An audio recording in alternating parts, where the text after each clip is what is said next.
Good morning, everyone. A very good morning to all of you, बच्चों, and welcome to the course on network analysis. एक बार confirm कर दीजिए भाई, आप लोग मुझे देख पा रहे हैं, सुन पा रहे हैं? फटाफट से एक बार कंफर्म कर दीजिए, so that we can start यार, so that we can start. सभी लोग को क्लियर है? तो आज यार लास्ट टॉपिक स्टार्ट करने जा रहे हैं हम लोग नेटवर्क एनालिसिस के अंदर, that is your three phase circuit. ठीक है, एकदम लास्ट टॉपिक है. आज थ्री फेज सर्किट को हम लोग वाइंड अप करेंगे. तो आज का जो मेरा असाइनमेंट डिस्कशन सेशन था ना, वो मैंने कल पुश कर दिया है. आज हमारे दोनों लेक्चर थ्री फेज सर्किट के होंगे. तो आज आपका three phase circuit full and final wind up हो जाएगा. तो एक तरह से अगर कंसेप्चुअली देखें तो आज आपका नेटवर्क का सिलेबस फिनिश हो जाएगा. ठीक है भाई, चलिए. तो तैयार हैं सभी लोग लेक्चर को फेस करने के लिए? Come on everyone. अच्छा, दूसरा न्यूज बेटा आपके लिए, आज रात को 10 बजे आपका डिजिटल का टेस्ट रहेगा, जो संडे को रह गया था. आज रात को 10 PM पे डिजिटल का टेस्ट होगा. ठीक है भाई, तो सब लोग डिजिटल के टेस्ट में अपीयर करेंगे नाइट 10 PM. चलिए शुरू करते हैं. तो सबसे पहले हम लोग बात करते हैं भाई पॉलीफेज एसी सर्किट की. अब देखो यार, मैंने आपको बताया था जब कोई आपके पास एसी क्वांटिटी होती है, क्या होती है? एसी क्वांटिटी, जैसे कि एसी वोल्टेज. तो हम लोग उसको कैसे लिखते हैं?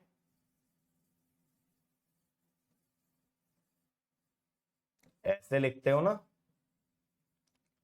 जिसमें मैंने बताया था ये जो साइन कॉस के बाहर वाली क्वांटिटी होती है, this is called as the amplitude. Omega जो होता है, this is called as the angular frequency, and this phi is called as the phase. तो जब बेटा हम पॉलीफेज की बात कर रहे हैं तो हम बात कर रहे हैं मल्टीपल फेज की. लेकिन ऑब्वियसली एक साइन फंक्शन के अंदर तो एक ही फेज आ सकता है. ऐसा तो नहीं हो सकता ना एक साइनसोइडल फंक्शन के अंदर आपके पास मल्टीपल फेजेस आ जाए. You can only have one phase. तो पॉलीफेज का मतलब क्या होता है? That there are multiple sinusoidal sources each having the same frequency but different phase. आपके पास मल्टीपल सोर्सेज है, सभी की फ्रीक्वेंसी सेम है बट फेज अलग अलग है. That is termed as a polyphase AC circuit. क्या कहलाता है बेटा? Polyphase AC circuit. तो हम लोग क्या बोलते हैं?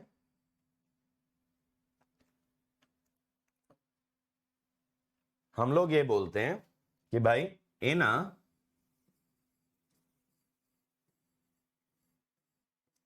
a polyphase AC circuit we have multiple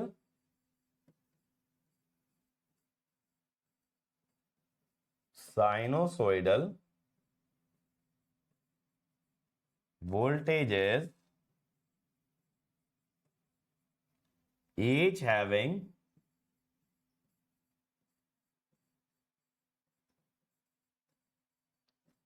same frequency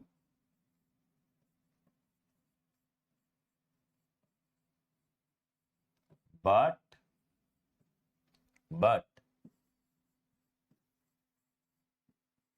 different phase.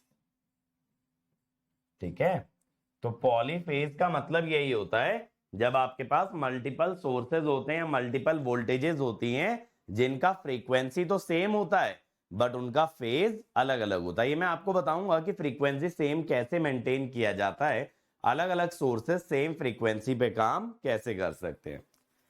अब खासियत ये होती है बेटा कि इनका एम्पलीट्यूड इक्वल भी हो सकता है और अनइक्वल भी हो सकता है. आगे देखेंगे एम्पलीट्यूड इक्वल होने पे क्या होता है और अनइक्वल होने पे. एम्पलीट्यूड में और may not be equal, may or may not be equal. ठीक है, एम्पलीट्यूड सभी सोर्सेज का, जैसे मान लो आपके पास 4 सोर्सेज हैं तो चारों का एम्पलीट्यूड बराबर भी हो सकता है, या फिर ऐसा भी हो सकता है 2 का बराबर हो, 2 का अलग हो, चारों का अनइक्वल हो, कुछ भी हो सकता है। अब बात है जनरेट कैसे होता है पॉलीफेज एसी। देखिएगा, पॉलीफेज एसी, ध्यान से सुनिएगा, polyphase AC is produced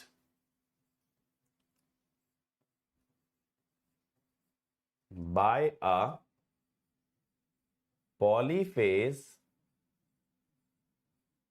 a polyphase AC generator, polyphase AC generator having multiple windings,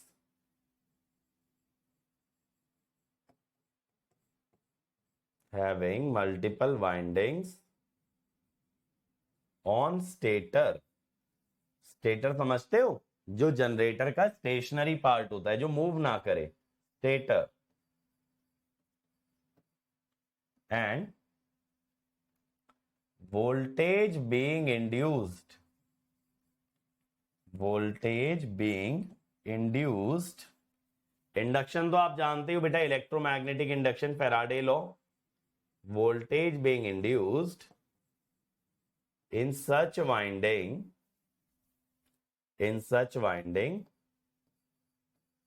by same rotor।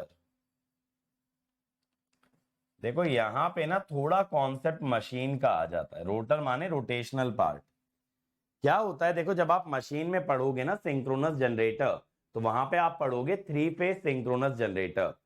अब 3 फेज सिंक्रोनस जनरेटर के अंदर क्या होता है, 3 वाइंडिंग होती हैं। ध्यान से सुनिएगा, 3 वाइंडिंग होती हैं। अब उसका प्रिंसिपल कुछ ऐसा होता है बेटा कि जो उसका रोटर है, जो उसका रोटेशनल पार्ट है, वो जो मैग्नेटिक फील्ड बनाएगा या फिर वो जो मैग्नेटिक फ्लक्स बनाएगा, उससे स्टेटर पे प्रेजेंट वाइंडिंग में वोल्टेज पैदा होगी। यानी स्टेटर की वाइंडिंग में वोल्टेज किसके कारण आ रही है, रोटर के मैग्नेटिक फील्ड के कारण आ रही है। अब अगर आप ये चाहते हो बेटा, यहां पे मैं एक चीज और बता दूं बेटा, अगर आप ये चाहते हो कि आपको एक पर्टिकुलर फ्रीक्वेंसी मिले, तो क्या होता है, frequency produced is equal to P N by 120, where P is number of poles, N is speed of rotor in RPM.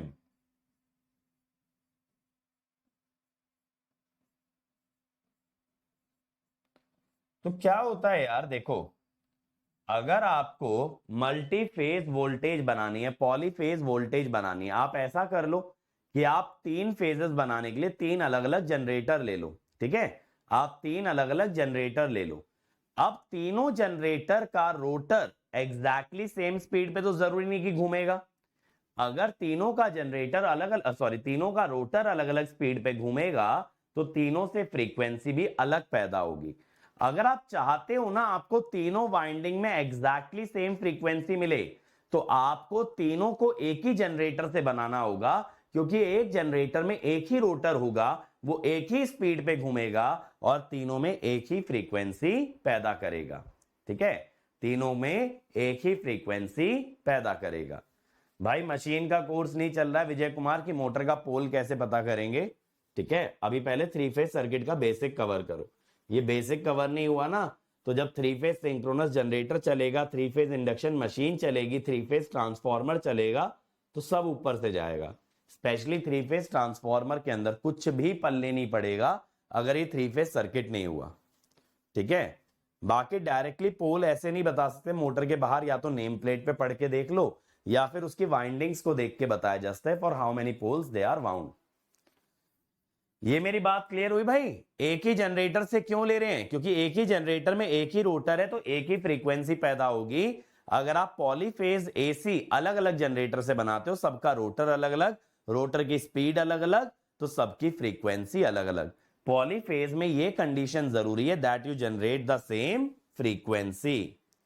बात क्लियर? अब क्वेश्चन ये आता है सर जब पॉलीफेज के लिए जा ही रहे हैं तो हम लोग थ्री फेज या पॉलीफेज के लिए क्यों जा रहे हैं? ठीक है, पहला क्वेश्चन तो यही है ना, क्यों ही बना रहे, सिंगल फेज में क्या दिक्कत है? पहली बात क्या होता है बेटा कि जब आप मल्टीपल फेजेस एक ही जनरेटर से बनाते हो तो आपकी कॉस्ट रिड्यूस हो जाती है। क्या होता है? Cost of power generation, cost of power generation reduces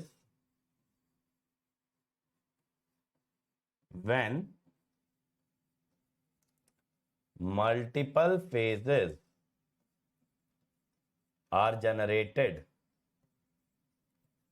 by a single generator। देखो क्या है ना, अगर मान लो आपको थ्री फेज बनाना है तो आप तीन जनरेटर से तो बना ही सकते हो, लेकिन अगर आप एक ही जनरेटर से तीन फेज जनरेट कर लोगे बेटा तो उसमें बहुत सारी चीजों की कॉस्टिंग बढ़ जाती है। जैसे स्टेटर सिंगल हो जाएगा, वहां रोटर एक ही रहेगा वहां पे, ठीक है, इंसुलेशन कम यूज होगी। ठीक है अंकित भाई, धीरे धीरे सारे क्वेश्चंस का जवाब देंगे, पहले ये समझते सिंगल फेज से आगे क्यों बढ़े। अगर मुझे पावर देखो 3 गुना जनरेट करनी है तो मेरे पास एक रास्ता ये हो सकता है कि मैं 3 जनरेटर ले लूं, लेकिन फिर तीनों जनरेटर के अंदर ना सारे के सारे पार्ट्स उनके सेपरेट होंगे।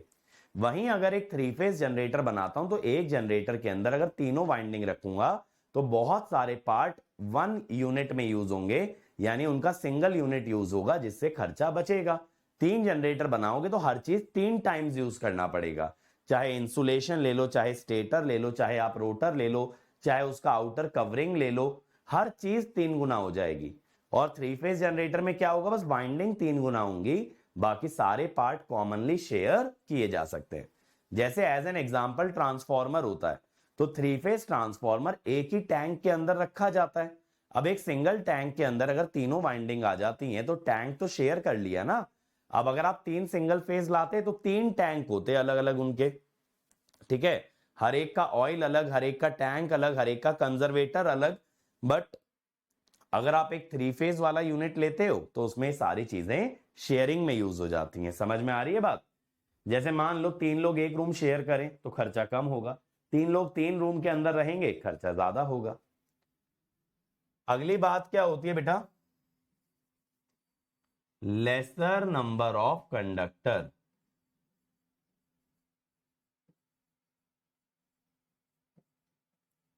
ये क्या फंडा है सर? देखो यार, एक फेज के लिए ना 2 कंडक्टर की जरूरत पड़ती है, क्योंकि हमेशा करंट को क्लोज लूप पाथ चाहिए। तो एक कंडक्टर अगर करंट लेके जा रहा है सोर्स से लोड, तो दूसरा कंडक्टर वापस लेके आता है लोड से सोर्स, ताकि current flows in a close loop.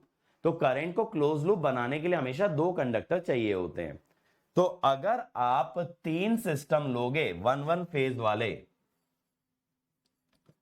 अगर आप 3 सिंगल फेज सिस्टम लेते हो बेटा, तो how many conductor would you need? 6 conductor, ठीक है। और अगर आप एक थ्री फेज वाला सिस्टम लेते हो तो यहां पे ना 3 से 4 कंडक्टर ही लगते हैं। सर ऐसा क्यों? बेटा क्या होता है ना, जैसे मान लो 3 फेजेस हैं ए बी और सी। कितने हैं? 3 फेजेस हैं ए बी और सी। अब उसमें क्या होता है, ए के लिए बी और सी रिटर्न का काम करते हैं, बी के लिए ए और सी रिटर्न का काम करते हैं, सी के लिए ए और बी रिटर्न का काम करते हैं। तो आपको रिटर्न कंडक्टर अलग से लेने की जरूरत नहीं पड़ती है। होता क्या है ना, एक्चुअली तीनों करंट का सम 0 हो जाता है।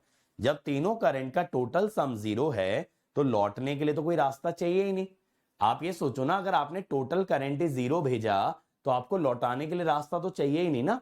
ऐसा थ्री फेज के अंदर होता है। बट चलो मान लो थ्री फेज का टोटल करंट नॉन जीरो हो गया, तो आप एक चौथी वायर ले लो जिसको न्यूट्रल कहते हैं, जो बचा हुआ करंट है वो उससे लौट आएगा। अगर मान लो आपने एक करंट भेजा 20, एक 10 और एक -5, तो 20, 10 और -5 का सम कितना हुआ? 25। तो 25 के लिए लौटने का पाथ चौथा कंडक्टर बन जाएगा जिसे न्यूट्रल कहते हैं। तो एट मोस्ट हमें 4 वायर की जरूरत है, लेकिन अगर आपके करंट ऐसे हैं 20 -10 तो नेट करंट तो जीरो ही हो गया, तो किसी चौथे कंडक्टर की भी जरूरत नहीं पड़ेगी। तो थ्री फेज के अंदर आप ये देखोगे दो कॉन्फ़िगरेशन होते हैं, थ्री फेज 3 वायर या थ्री फेज 4 वायर। या तो थ्री फेज के साथ 3 वायर यूज होंगे या थ्री फेज के साथ 4 वायर। सर कहां यूज होता है ये प्रैक्टिकली? बेटा जब पावर जनरेटर से चलती है ना, बड़े बड़े टावर्स पे, बड़े बड़े ट्रांसमिशन लाइन पे, वहां 3 वायर का यूज होता है।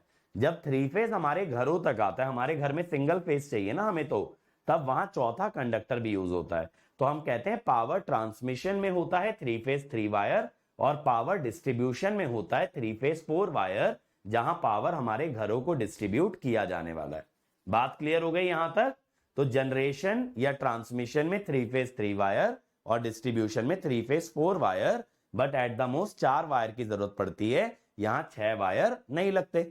अब सोचो यार, आपको 50 किलोमीटर इलेक्ट्रिसिटी भेजनी है, यहां दो कंडक्टर फालतू लग रहे हैं, तो 50 किलोमीटर लंबी तार और ऐसी दो तारों का खर्चा तो काफी आएगा, है कि नहीं है? आप ये क्यों सोचो वायर की लेंथ क्या होगी, आप सोचो पावर तो 100 किलोमीटर, 200 किलोमीटर, 1000 किलोमीटर भेजी जाती है यार। ऐसे में दो एक्स्ट्रा वायर कितना बड़ा खर्चा है, ठीक है? इसके बाद बेटा इसके अंदर एक एडवांटेज और होता है हमें, वो क्या होता है? यहां पे इंस्टेंटेनियस पावर कांस्टेंट आती है। आपको याद है जब मैंने आपको एसी पावर पढ़ाया था, एसी एनालिसिस में, तो मैंने बताया था पावर के अंदर एक तो कांस्टेंट टर्म है, पावर के अंदर क्या है बेटा? एक तो कांस्टेंट टर्म है, ठीक है, और एक आपकी डबल फ्रीक्वेंसी से ऑसिलेट करती है। लेकिन थ्री फेज में वो डबल फ्रीक्वेंसी वाली टर्म ना तीनों फेजेस की कैंसिल हो जाती है, तो पावर में बस कांस्टेंट बचता है। मुकेश भाई एक जो है ना अर्थिंग नहीं होता, न्यूट्रल होता है। अर्थिंग और न्यूट्रल में बहुत फर्क है। क्या होता है देखो, इस पे मैं वीडियो भी बना दूंगा भले ही। अर्थिंग का मतलब क्या होता है पहले ये समझिएगा। अर्थिंग का मतलब होता है, जैसे मेरा लैपटॉप है, अब लैपटॉप में कुछ मेटालिक पार्ट है, तो मेटल या कंडक्टर की एक प्रॉपर्टी होती है कि वो चार्ज को स्टोर कर लेता है। अब अगर मैं अपने लैपटॉप को टच करूंगा, इस पे चार्ज स्टोर्ड है, तो मेरी बॉडी से फ्लो करेगा, मुझे झटका लगेगा। इसके लिए हम अपने सॉकेट्स में, अपनी वायरिंग में एक अर्थिंग दे देते हैं कि जो भी बॉडी पे चार्ज स्टोर्ड होगा वो अर्थिंग वायर से अर्थ में चला जाए, किसी को झटका ना लगे, वो एक अलग चीज है। और यहां थ्री फेज में जो चौथी वायर है वो रिमाइंडर करंट कैरी करने के लिए है, वो बचा हुआ करंट कैरी करने के लिए है, दैट इज न्यूट्रल वायर। अगर तीनों करंट का सम जीरो नहीं होगा then it will carry the balance amount of current, तो वो न्यूट्रल है। अर्थिंग का मेन पर्पस क्या होता है? किसी को झटका लगने से बचाना। और यहां पे न्यूट्रल का पर्पस क्या होता है? करंट को एक क्लोज लूप पाथ प्रोवाइड करना, ठीक है? समझ में आ गया फर्क?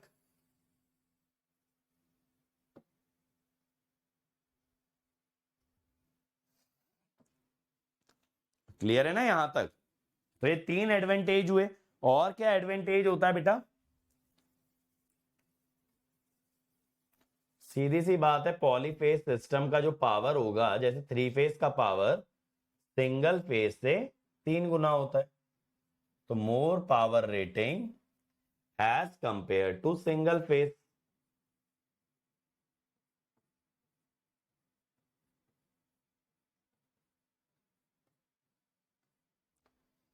ठीक है भाई, more power rating as compare to your single phase. ये बात क्लियर हो रही है? जल्दी बताइए।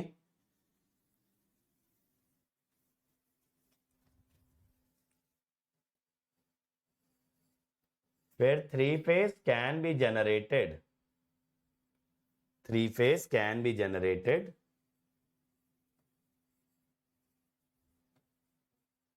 Bye a single generator. या चलो ये वाला पॉइंट तो हम लोग कवर कर ही चुके हैं, फ्रीक्वेंसी वाला भी मैंने बता दिया है ना ये वाला, क्योंकि हम लोग को यहाँ पे क्या करना होता है कि एक ही रोटर चाहिए होता है ताकि सभी फेजेस के अंदर फ्रीक्वेंसी सेम हो।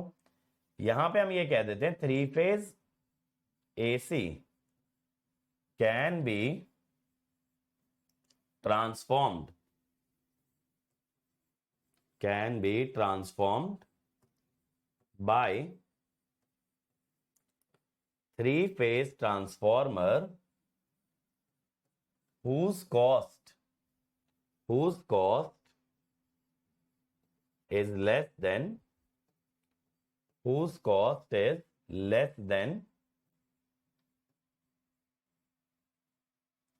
3 सिंगल फेज ट्रांसफॉर्मर।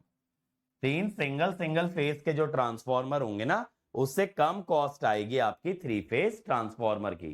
तो 3 फेज जनरेटर की भी कॉस्ट कम, 3 फेज ट्रांसफॉर्मर की भी कॉस्ट कम, और 3 फेज में वायर की कॉस्ट भी कम। हाँ, क्या डाउट है भाई? सर अगर किसी डिवाइस के लिए न्यूट्रल और अर्थिंग दोनों चाहिए तो कितने वायर यूज करेंगे? देखो यार, अर्थिंग का फंडा क्या होता है, कहाँ है मेरे पास कोई सॉकेट है? ये काय की वायर जा रही है, मुझे लगता है मेरे प्रिंटर की तार गई होगी, आई होप, क्योंकि मेरे सीपीयू और इसका तार तो वाइट ही है। ये तो ये केबल हो गई, नहीं वो सीपीयू की तार लग रही है, रुको।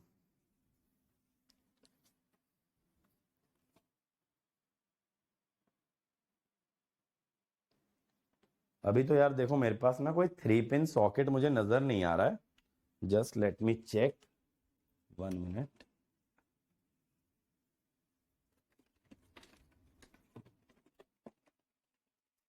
ये मेरा तारों का पिटारा।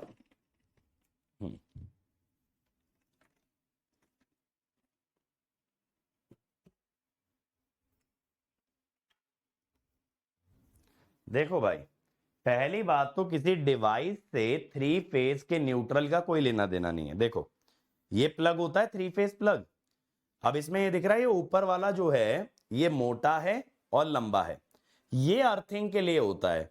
ये दो तो सिंगल फेज के लिए हो गए, एक से करंट आएगा एक से करंट जाएगा। अब कौन से आएगा कौन से जाएगा कोई फर्क नहीं पड़ता, एसी है, वैसे भी हर आधी साइकिल के बाद रिवर्स हो जाना है, करेक्ट। ये वाला जो है ये मोटा और लंबा है। क्यों है मोटा? इसलिए है बेटा ताकि इसका रेजिस्टेंस कम रहे, तो जो भी एक्सेस चार्ज है वो लो रेजिस्टेंस पाथ लेके इससे फ्लो कर जाए। लंबा इसलिए है कि इस प्लग को जब घुसाएंगे सबसे पहले ये टच में आएगा, ये एक्सेस चार्ज को डिस्चार्ज कराएगा, और जब निकालोगे तो सबसे लास्ट में ये निकलेगा, ताकि अगेन जो एक्सेस चार्ज है उसको डिस्चार्ज करा के निकले। तो इसका काम क्या है? आपको प्रोटेक्ट करने के लिए पहले अंदर जाता है, एक्सेस चार्ज को हटाता है, और बाहर आते हुए भी एक्सेस चार्ज को रिमूव करके आता है, ठीक है। ये तो होता है अर्थिंग। अब न्यूट्रल का यूज बेटा पावर ट्रांसमिशन में होता है, किसी डिवाइस में नहीं। किसी डिवाइस को मतलब नहीं है 3 फेज से, ठीक है। अब हां, अगर आपकी 3 फेज इंडक्शन मोटर है, आपके 3 फेज सिंक्रोनस जनरेटर हैं, वहां पे आप बात कर सकते हो 3 होंगे या 4 टर्मिनल होंगे, बट आपके घर में रोजमर्रा के डिवाइसेस में 3 फेज की बात ही नहीं होती है। सर पावर ट्रांसमिशन में सम जीरो रखना प्रैक्टिकली पॉसिबल हो पाता है? बिल्कुल भाई सोनू भाई, अभी सिखाएंगे आपको। पावर के अंदर तीनों करंट का सम जीरो रहेगा, फिर भी पावर नॉन जीरो रहेगी। ऐसा इसलिए मेरे बच्चे, तीनों करंट्स का सम जीरो है, बट ऐसा तो नहीं ना कि तीनों के लिए वोल्टेज सेम है। अगर वोल्टेज सेम होती, आप वी आई में से वी कॉमन लेते और कहते तीनों करंट का सम जीरो तो पावर जीरो, लेकिन यहां तीनों का वोल्टेज भी अलग होगा, तीनों का करंट भी अलग होगा, तो तीनों की पावर सेम आएगी, जिससे पावर ऐड होके 3 टाइम्स हो जाएगी। आप अभी कैसे विजुअलाइज कर रहे हो कि V इंटू आई होता है? अगर तीनों का करंट का सम जीरो है तो पावर भी जीरो हो गई, बट आप ये एज्यूम कर रहे हो वहां तीनों का वोल्टेज सेम है, ऐसा नहीं होता। अभी इतने सारे एजम्पशन मत लो, अभी जस्ट टॉपिक स्टार्ट हुआ है। ग्रेजुअली आज के सेकेंड लेक्चर के एंड तक सारी विजुअल क्लैरिटी आपको मिल जाएगी। अब क्वेश्चन ये आता है बेटा, हमारे घर पे जो इंडक्शन मोटर होती है वो 3 फेज इंडक्शन मोटर नहीं होती घोंचूराम, वो सिंगल फेज इंडक्शन मोटर होती है, ठीक है। जो पानी वाली मोटर होती है ना, वो सिंगल फेज इंडक्शन मोटर होती है। उसमें तीसरी वायर अर्थिंग के लिए हो जाएगी, तीसरी पिन, समझे। हमारे घर में थोड़ी ना हम 3 फेज का यूज करेंगे। चल अब क्वेश्चन ये आता है, जब सर बना ही रहे थे तो 3 पे काहे रुक गए? जब आपको 1 से आगे ही जानता, 4 था 5 था, सर थोड़ा एम्बिशियस होके बनाते, 3 के आगे भी जाते। बात तो जायज है भाई, 3 पे काहे रुक गए? एक सवाल बनता है ना। समझ में आ रही है बात? 3 पे काहे रुक गए? क्या होता है बेटा, देखो जब भी आप इलेक्ट्रिकल पढ़ रहे हो या जब भी आप कोई सिस्टम डिजाइन कर रहे हो, उस सिस्टम के यूटिलिटी के साथ साथ उसका खर्चा भी मैटर करता है। अब आपको पता है यार इंडियन जनता कैसी है, जल्दी तो पैसा देती नहीं है ना। अब आप ही लोग फीस में कितना डिस्काउंट मांगते हो, तो इंडिया वालों से पैसा निकालना आसान काम है नहीं, राइट? तो इंडिया वाले जल्दी पैसा नहीं देते, इसीलिए हमें खर्चा भी कम से कम रखना होता है। अब हमने क्या देखा, 3 फेज के आगे जाने पे पावर तो बढ़ रही है, नो डाउट। 4 फेज में पावर और ज्यादा होगी, 5 में और ज्यादा होगी, लेकिन वहां खर्चा और तेजी से बढ़ रहा है। माने 3 फेज से 6 फेज जाऊंगा, पावर दुगनी होगी, बट मान लो खर्चा 4 गुना हो गया। क्या फायदा हुआ? डबल पावर लेने के लिए 4 गुना कॉस्ट पे करनी पड़े, तो it is not worth it. उससे बढ़िया तो 2 3 फेज वाले ले लेते, पावर तो तब भी डबल होती और खर्चा डबल ही होता, 4 गुना तो नहीं होता। तो हमने क्या देखा, जब हम 3 फेज के आगे जाते हैं तो कॉस्ट जो है पावर की वो ज्यादा तेजी से बढ़ती है as compare to the amount of power. ये समझ में आया? खर्चा बढ़ेगा। अब एक चीज सोचो ना, इलेक्ट्रिसिटी के अंदर या बेटा इलेक्ट्रिकल के अंदर जो भी खर्चा बढ़ रहा है वो आएगा कहां से? वो हमसे ही आएगा ना, कंज्यूमर से। हमारा यूनिट का रेट बढ़ जाएगा, हमारे मीटर का फिक्स प्राइस बढ़ जाएगा, बट इवेंचुअली भरना देश की जनता को ही है। तो इसीलिए हमेशा कॉस्टिंग का ध्यान रखना जरूरी है। समझ में आ गई ये बात? तो हम क्या बोल रहे हैं, cost of power generated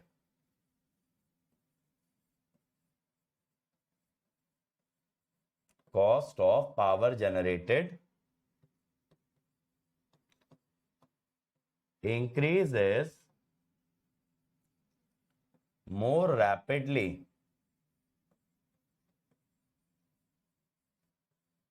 as compared to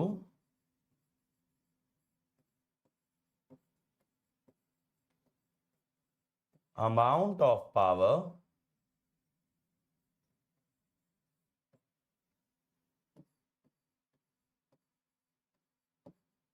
when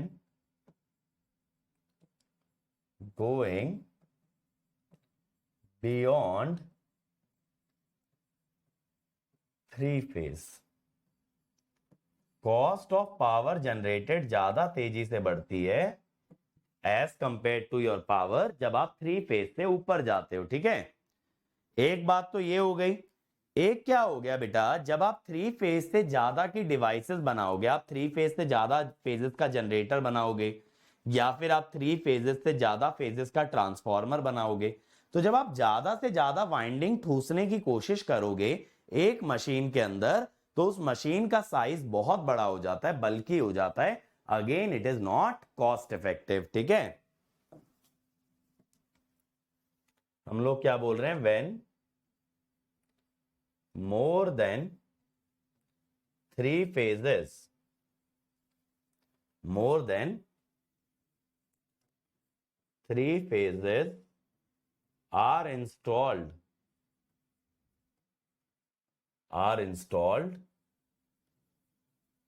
in a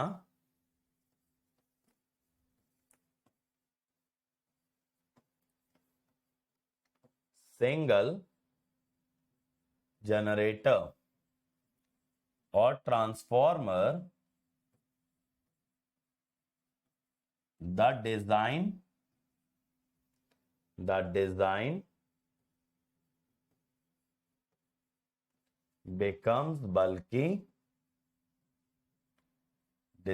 becomes bulky and is not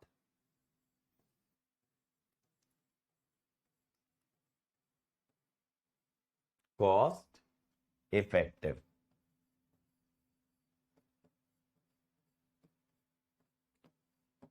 ठीक है भाई, ये बताइए, ये बात क्लियर हो गई? Sir what is the difference between earthing and grounding? बेटा इस पे डेडिकेटेड वीडियो बना दूंगा। वैसे मैंने इस पे वीडियो बना भी रखी है, अर्थिंग और ग्राउंडिंग में क्या फर्क होता है, चाहे तो आप यूट्यूब पे सर्च कर लेना, ठीक है? बेसिक चीज बता देता हूं। देखो अर्थिंग का मतलब तो मैंने बता ही दिया, एक्स्ट्रा चार्जेस को डिस्चार्ज करना। ग्राउंडिंग का मतलब होता है जो 3 फेज की डिवाइसेस होती हैं, अगर वो स्टार कनेक्टेड होती हैं तो उनका एक टर्मिनल होता है न्यूट्रल। अगर आप उस न्यूट्रल को ग्राउंड से कनेक्ट करते हो तो that is called as grounding. But neutral को ग्राउंड से क्यों कनेक्ट करते हैं पावर सिस्टम में सीखोगे, ठीक है। जब भी थ्री फेज डिवाइस होती है उसके न्यूट्रल पॉइंट को अगर आप ग्राउंड से कनेक्ट करोगे that is called as grounding. अगर किसी भी डिवाइस की आउटर बॉडी को अर्थ से कनेक्ट करोगे to discharge the extra charge that is called as earthing.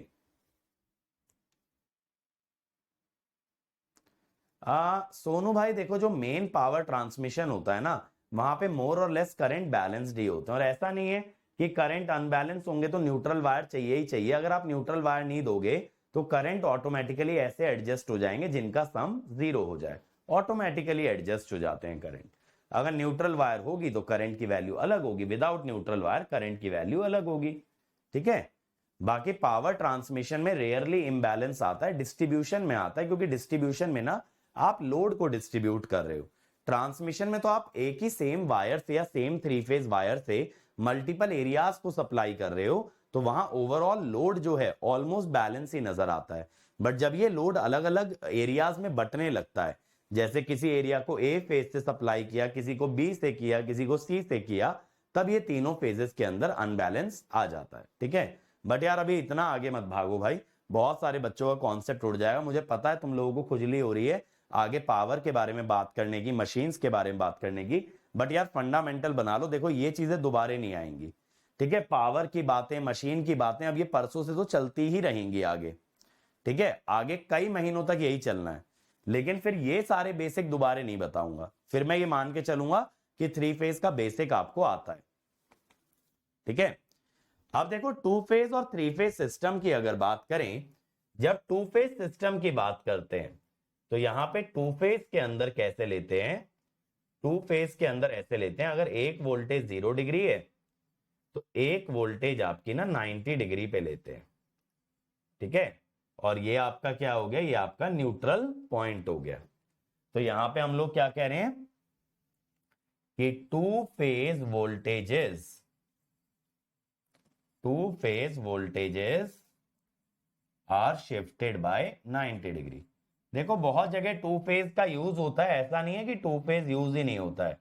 जैसे सिंगल फेज इंडक्शन मोटर के अंदर इंटेंशनली दो फेजेस बनाए जाते हैं to make it self starting. ऐसे स्कॉट कनेक्टेड ट्रांसफॉर्मर क्या करता है, थ्री फेज को टू फेज में कन्वर्ट करता है, और उस कनेक्शन से हम लोग रन करते हैं फर्नेसेस को। तो टू फेज का यूज होता है एक तो स्कॉट ट्रांसफॉर्मर के अंदर और एक आपका सिंगल फेज इंडक्शन मोटर के अंदर। अब जब आप थ्री फेजेस देखते हो बेटा, तो यहां पे जो आपके तीन फेजेस है ना, they are actually phase shifted by 120 degree. ऐसा मत सोचना तीनों वाइंडिंग को 120 पे लगा रहे हैं, वैसा काम मशीन में करेंगे। बट थ्री फेज का मतलब ये होता है ये जो तीन वोल्टेजेस होंगी, इसमें अगर आप साइनोसॉइडल फंक्शन लिखोगे तो तीनों के जो फेजेस होंगे उनके बीच में 120 का गैप होगा। ऐसा मत सोचो कि विजुअली अगर देखेंगे तो तीन वाइंडिंग 120 पे फैली होंगी, नहीं।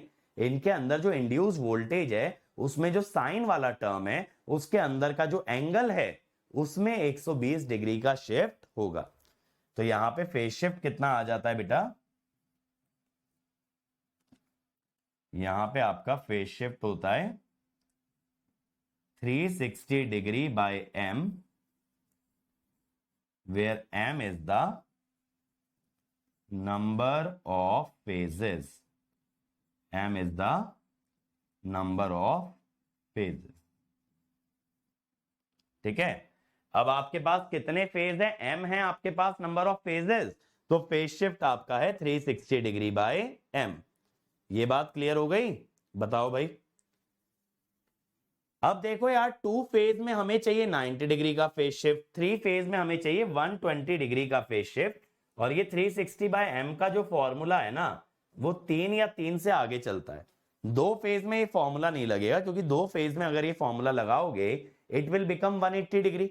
180 डिग्री का मतलब होता है एक वोल्टेज अगर V है तो दूसरी वोल्टेज -V हो जाएगी।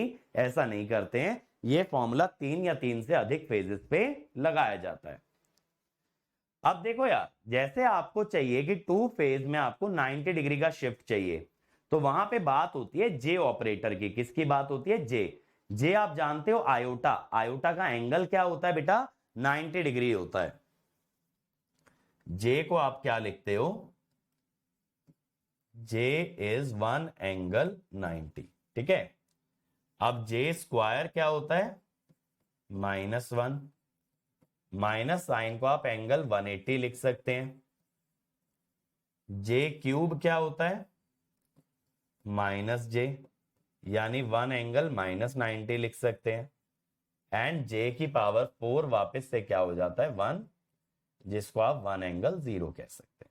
तो पूरी साइकिल हो गई ना, 1 से चले, जे की पावर 4 से जे पे गए 90, जे स्क्वायर पे 180, जे क्यूब पे 270 और फिर वापस से 0 डिग्री।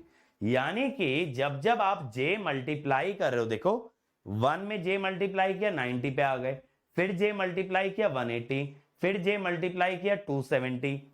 क्या समझ रहे हो इस बात से कि जब जब आप जे मल्टीप्लाई कर रहे हो आप 90 डिग्री एंटी क्लॉकवाइज घूम जा रहे हो, क्योंकि 90 डिग्री का फेज ऐड हो रहा है ना, पॉजिटिव फेज का मतलब होता है एंटी क्लॉकवाइज। तो हम लोग क्या कह रहे हैं, multiplying any complex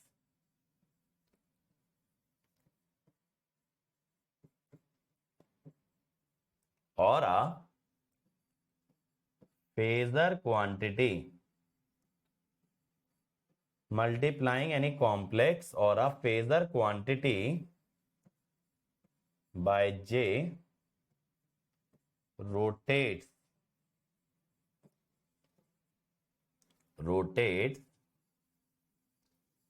the phasor anti-clockwise by 90 degree.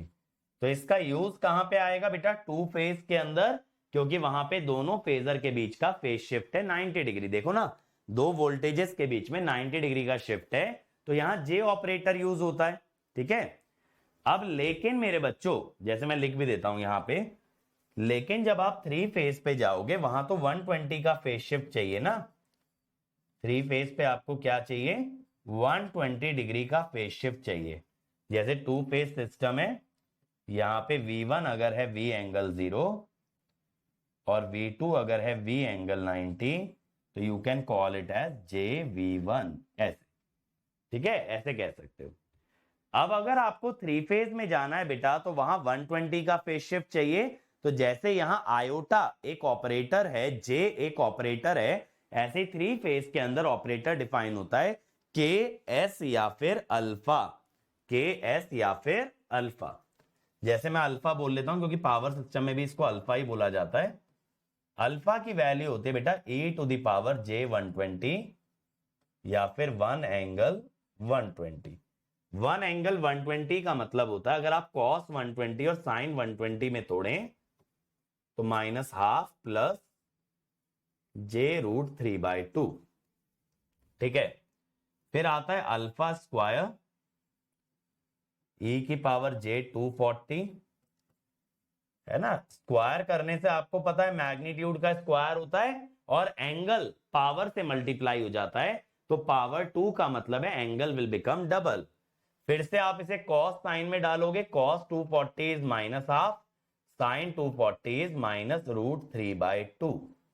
ये हो गया। तो बेसिकली अगर आप ये सोचो, ये तो अल्फा का कॉन्जुगेट ही हो गया, अल्फा का कॉन्जुगेट ही हो गया।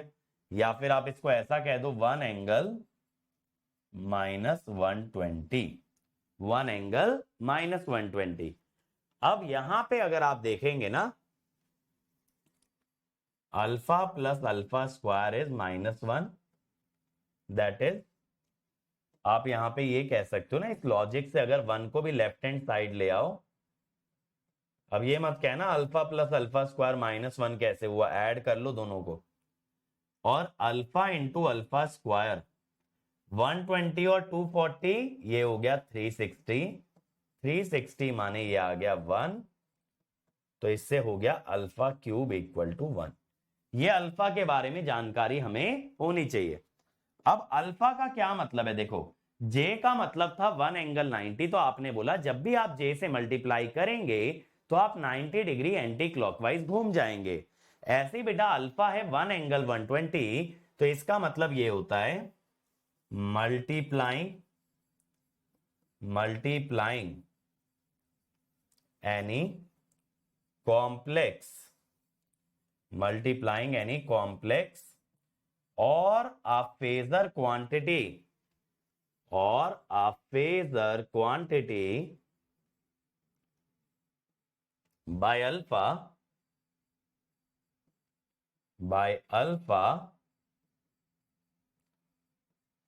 gives an anti-clockwise rotation, gives an anti-clockwise rotation by 120 degree, by 120 degree. ठीक है, तो 120 डिग्री का रोटेशन चाहिए तो अल्फा का यूज करो, और 90 डिग्री का चाहिए तो जे का यूज करो। 120 का कहां पे यूज होता है बेटा? जैसे थ्री फेज के अंदर आप ये बोल सकते हो कि आपकी एक वोल्टेज होगी V एंगल 0 डिग्री, ठीक है। दूसरी आप लिख सकते हो V एंगल 120 यानी अल्फा V1, और तो तीसरी आप लिख सकते हो V एंगल 240 यानी अल्फा स्क्वायर V1। 120 का शिफ्ट करना होता है ना, तो आप अल्फा अल्फा मल्टीप्लाई करते जाओ। आप अगली बार अल्फा क्यूब करोगे वापस वहीं पहुंच जाओगे ओरिजिनल पे, क्योंकि अल्फा क्यूब तो 1 होता है। मुझे बताओ यहां तक क्लियर है? जल्दी से बोलो भाई, यहां तक सभी लोग को क्लियर है?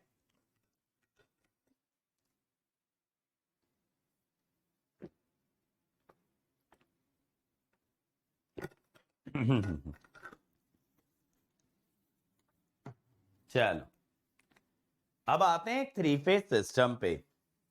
थ्री फेज सिस्टम का मतलब क्या होता है बेटा, कि आपके पास ना 3 एसी वोल्टेजेस होंगी या 3 एसी सोर्सेज होंगे जिनका फ्रीक्वेंसी सेम होगा, उनका फेज अलग अलग होगा। और रही बात एम्पलीट्यूड की, एम्पलीट्यूड सेम भी हो सकते हैं, डिफरेंट भी हो सकते हैं, एम्पलीट्यूड पे कोई कंडीशन नहीं लगाई जाती। तो थ्री फेज सिस्टम में हम लोग क्या बोलते हैं कि there are 3 AC sources of same frequency,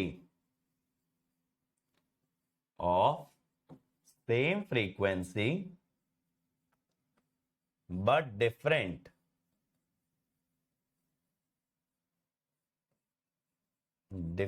phase, ठीक है, same frequency but different phase, where amplitude may or may not be equal, may or may not be equal। अब क्या सर तीनों का फेज 120 शिफ्टेड होगा? बेटा हो भी सकता है और नहीं भी। एक्चुअली क्या होता है, अगर 120 की शिफ्टिंग आती है तो हम उसको ना बैलेंस बोलते हैं, और 120 की शिफ्टिंग नहीं आती तो उसको हम अनबैलेंस बोलते हैं। ठीक है, दोनों ही पॉसिबिलिटी होती है, बट बोले दोनों ही थ्री फेज जाते हैं। ऐसा नहीं कि 120 का शिफ्ट होगा तो सर थ्री फेज है, इसके अलावा अगर कोई भी एंगल का शिफ्ट आया तो हम थ्री फेज नहीं बोलेंगे।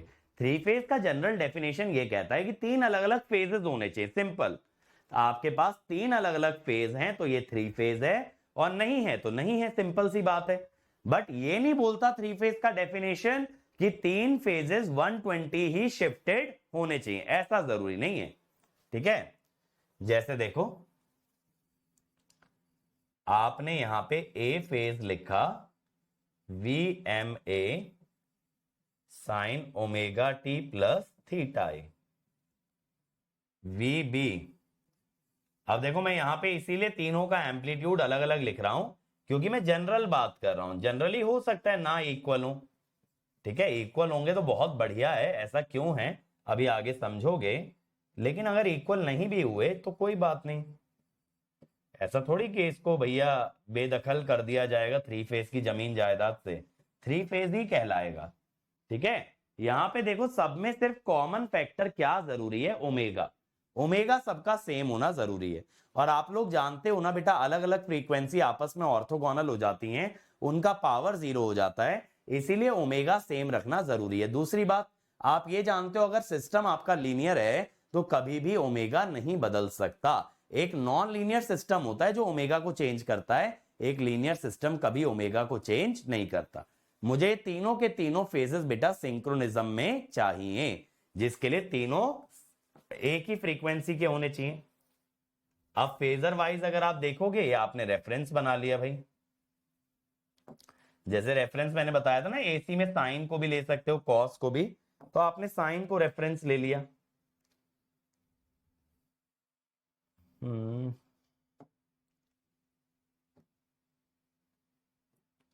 जैसे देखो, ये आपका हो गया मान लो वी ए, कितने एंगल पे होगा, थीटा ए पे। अब आपने मान लो अगला बनाया वी बी, वी बी आपने यहां कहीं बना लिया। मैंने जैसा बोला जरूरी नहीं है कि 120 का शिफ्ट ही आए। अब मान लो ये वीसी हो गया,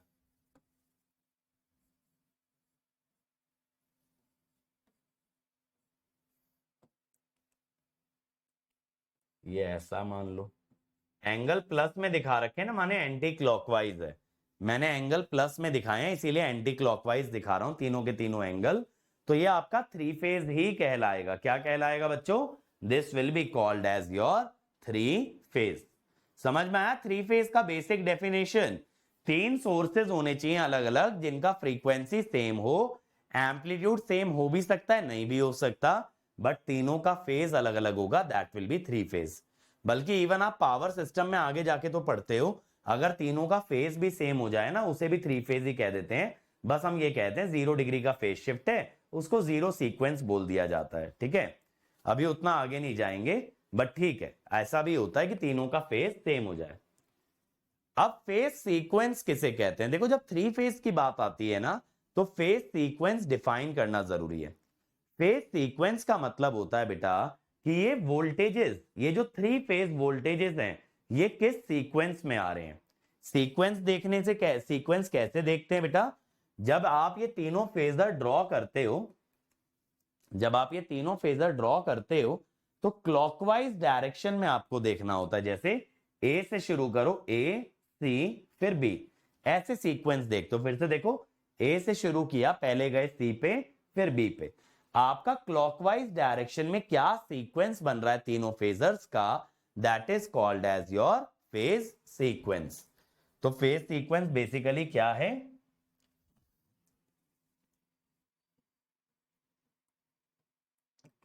phase sequence is the sequence of three phase voltages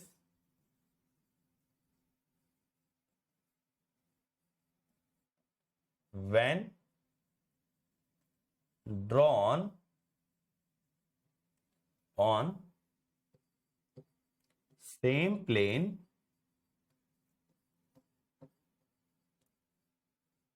and viewed in clockwise direction। जब तीनों सेम प्लेन में बनती हैं और उन्हें देखा जाता है क्लॉकवाइज डायरेक्शन में, तब हम उसको क्या कहते हैं?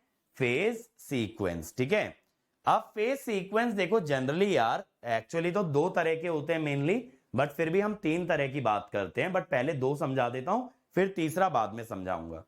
यहां पे देखो, दो तरह के फेज सीक्वेंस होते हैं। ठीक है, अभी इस पे क्वेश्चन भी कराऊंगा, क्लियर हो जाएगा। दो तरह के होते हैं, एक कहलाता है बेटा पॉजिटिव सीक्वेंस। क्या कहलाता है? Positive sequence. और एक कहलाता है नेगेटिव सीक्वेंस। ठीक है, पॉजिटिव सीक्वेंस का मतलब क्या होता है? पॉजिटिव सीक्वेंस का मतलब होता है कि R के बाद Y आएगा और Y के बाद B आएगा।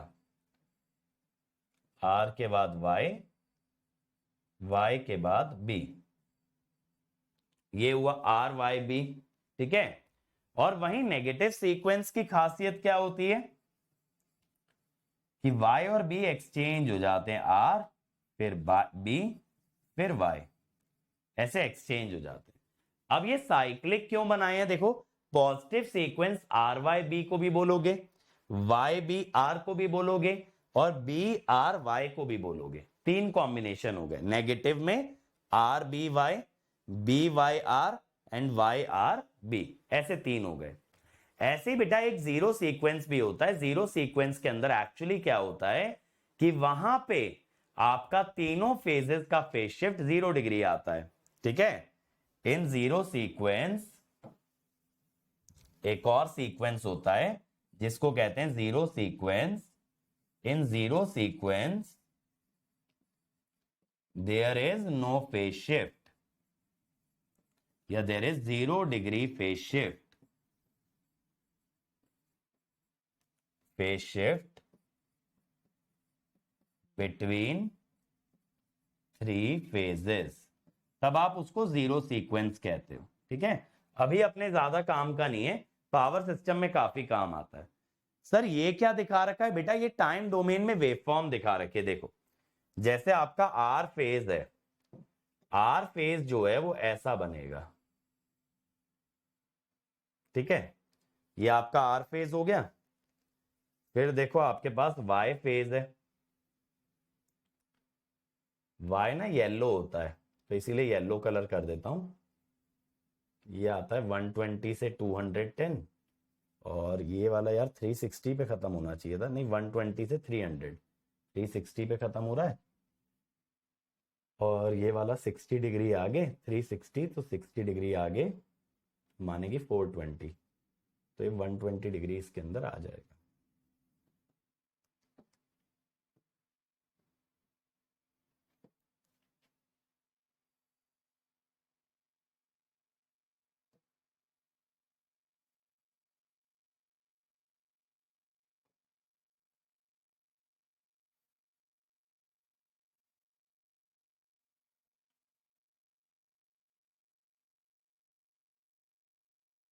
ये ऐसे बन गया येलो वाला, 120 है ना, तो ऐसे आ जाएगा। अब तीसरा वाला होता है बेटा ब्लू। तीसरा क्या होता है, ब्लू होता है। जैसे ए बी सी लिखते हो ना, प्रैक्टिकली आर वाई बी होते हैं, रेड येलो ब्लू।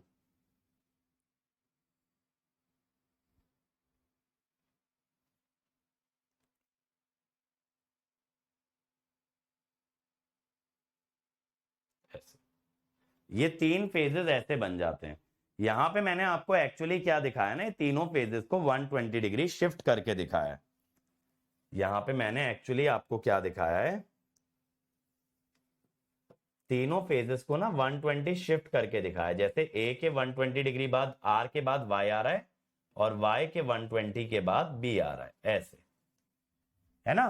तो थ्री फेज का जो स्टैंडर्ड है वो तो 120 डिग्री है। अब वो अलग बात है कि जनरल डेफिनेशन ये कहती है कि आप कितना भी फेज शिफ्ट ले सकते हैं। ये समझ में आया डायग्राम, आर वाई बी तीनों वेवफॉर्म 120 120 शिफ्टेड है।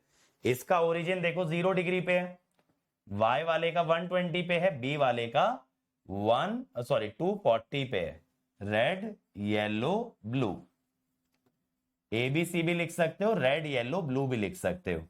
और यहां पे देखो क्या हुआ, यहां पे बी और वाई एक्सचेंज हो गए, तो ये वाला आपका हुआ पॉजिटिव सीक्वेंस और ये आपका आ गया नेगेटिव सीक्वेंस, ठीक है। एक पॉजिटिव सीक्वेंस और एक आपका नेगेटिव सीक्वेंस। इसमें कुछ क्वेश्चन दिखाता हूं फिर आगे चलते हैं।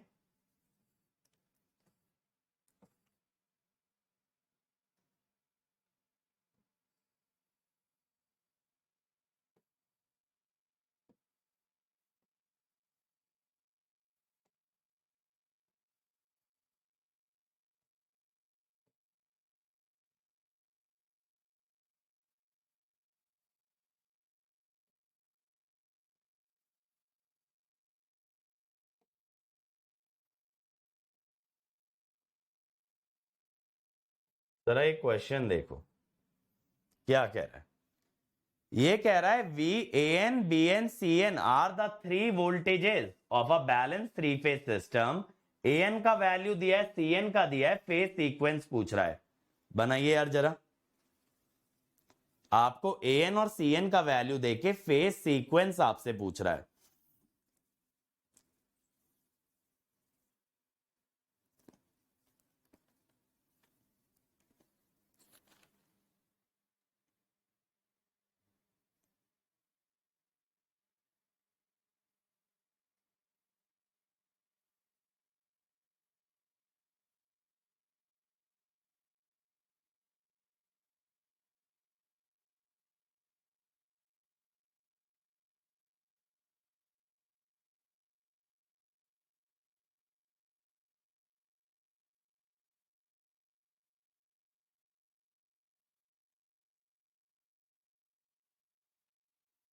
क्या है भाई बताओ, पॉजिटिव है नेगेटिव है क्या है?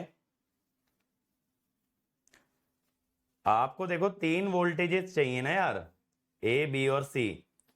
इसने ए और सी बताया है, देखो जरा,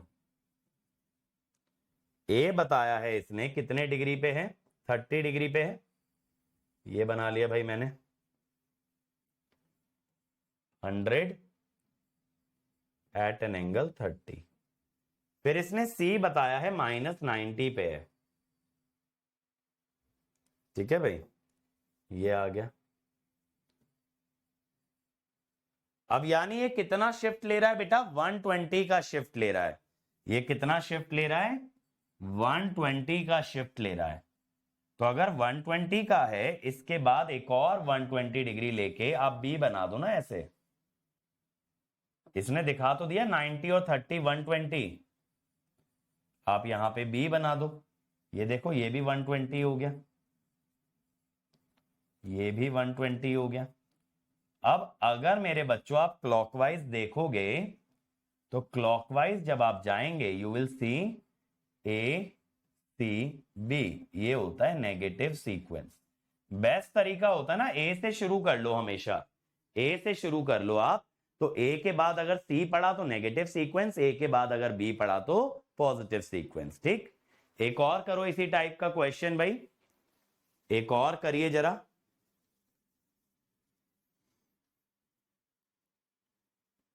समझ में आ गया ना सभी लोग को?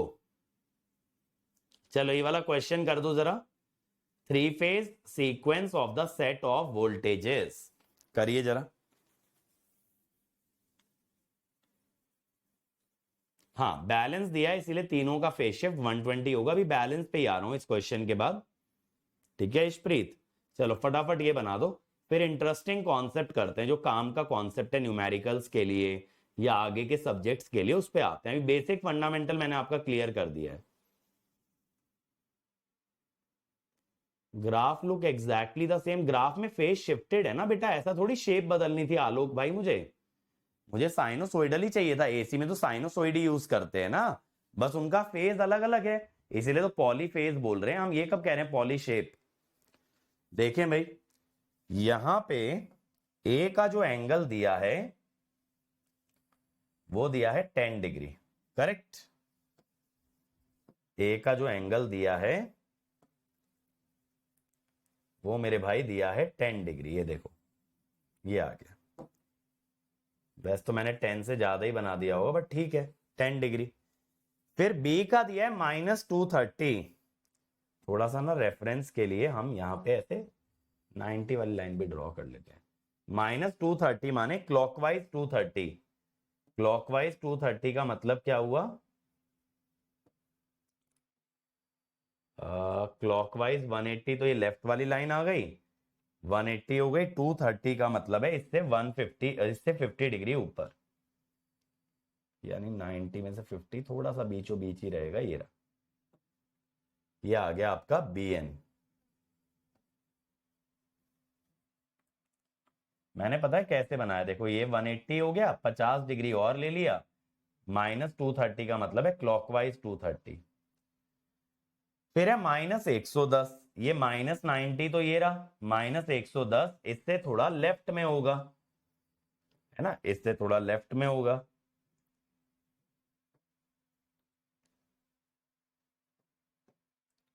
यहां पे कहीं आ जाएगा -110।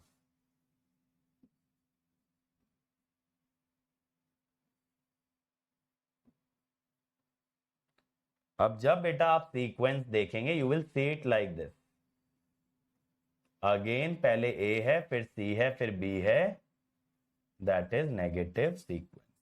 ठीक है, ये नेगेटिव सीक्वेंस हो गया, क्लियर है? माइनस का मतलब क्या है भाई, माइनस का मतलब होता है क्लॉकवाइज, प्लस का मतलब होता है एंटी क्लॉकवाइज। क्लियर? चलिए अब बैलेंस 3 फेज वोल्टेज की बात करते हैं। देखो बैलेंस 3 फेज वोल्टेज की खासियत क्या होती है, अब तक आपने बोला 3 फेज में बस फ्रीक्वेंसी सेम होना जरूरी है, लेकिन जब बेटा उसके आगे बैलेंस वर्ड लग जाए तो ना सिर्फ फ्रीक्वेंसी सेम होना जरूरी है, उनके एम्पलीट्यूड भी बराबर होने चाहिए, यानी मैग्नीट्यूड भी बराबर होना चाहिए, और उनके फेज शिफ्ट 120 डिग्री होने चाहिए। That is the meaning of the balance three phase voltages. तो हम लोग क्या बोल रहे हैं, a set of three phase voltages is said to be balanced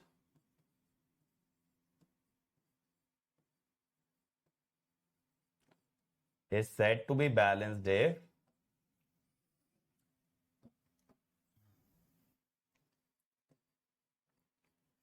amplitude or magnitude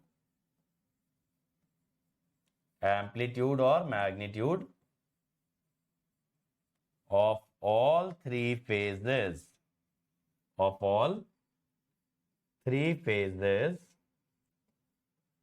is same।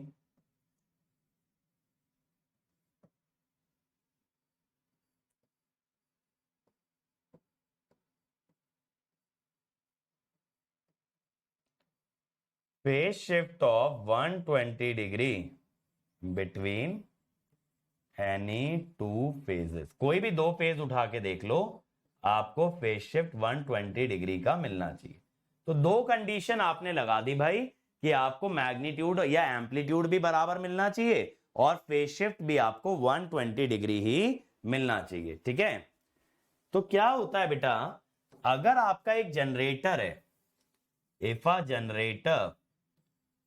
if a generator generates balanced voltages, अगर कोई ऐसा जनरेटर है जो कि जनरेट कर रहा है भाई balance voltages, it is said to be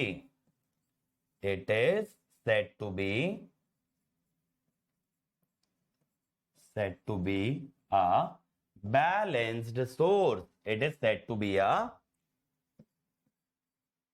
balanced source। ठीक है, तब इसको हम बैलेंस सोर्स के नाम से जानते हैं। और पता है प्रैक्टिकली मैं आपको बताऊं बेटा, सप्लाई जो होती है, जो जनरेटर जनरेट करता है वो बैलेंस्ड ही होता है। अब जनरेटर कैसे सर हमेशा बैलेंस वोल्टेजेस जनरेट करता है? देखो, बैलेंस वोल्टेजेस की दो कंडीशन है, एम्पलीट्यूड सेम होना चाहिए और फेज शिफ्ट 120 का होना चाहिए। अब ये 120 के फेज शिफ्ट के लिए जनरेटर करता क्या है कि जनरेटर के अंदर जो वाइंडिंग लगाई जाती है बेटा, जनरेटर के अंदर जो तीन वाइंडिंग लगाई जाती हैं, वो तीनों वाइंडिंग 120 डिग्री की दूरी पे लगाई जाती हैं, ताकि तीनों में जो वोल्टेज पैदा हो वो भी 120 डिग्री शिफ्टेड हो। कैसे?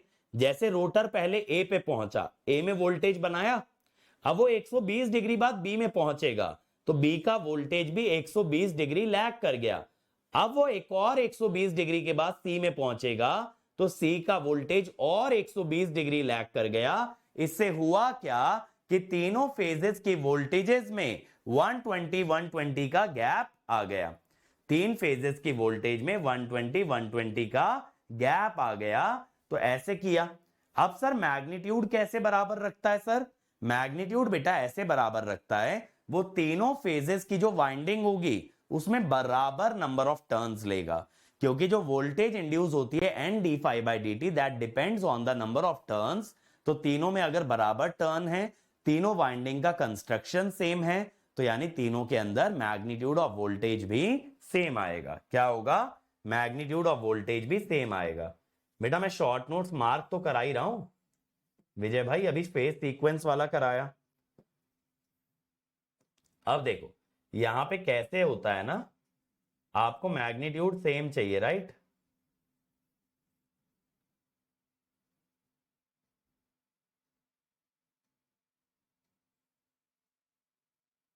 अरे ये वाला एरो क्यों नहीं आ रहा इसका?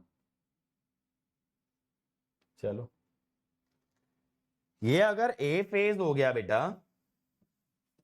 इसके 120 डिग्री के बाद बी फेज आएगा। मैं एक सर्कल पे क्यों दिखा रहा हूं? ये शो करने के लिए कि तीनों का मैग्नीट्यूड सेम है। ठीक है, मैं ये शो करना चाह रहा हूं। ये देखो, ये ए हुआ, तो ये बी हुआ, ये सी हुआ। मैंने पॉजिटिव सीक्वेंस दिखा दिया। ऑब्वियसली नेगेटिव भी हो ही सकता है, but positive sequence is more common. तो अगर सीक्वेंस नहीं दिया होता ना कहीं, तो हम पॉजिटिव सीक्वेंस ही लेके चलते हैं। ठीक है, इस तरह से।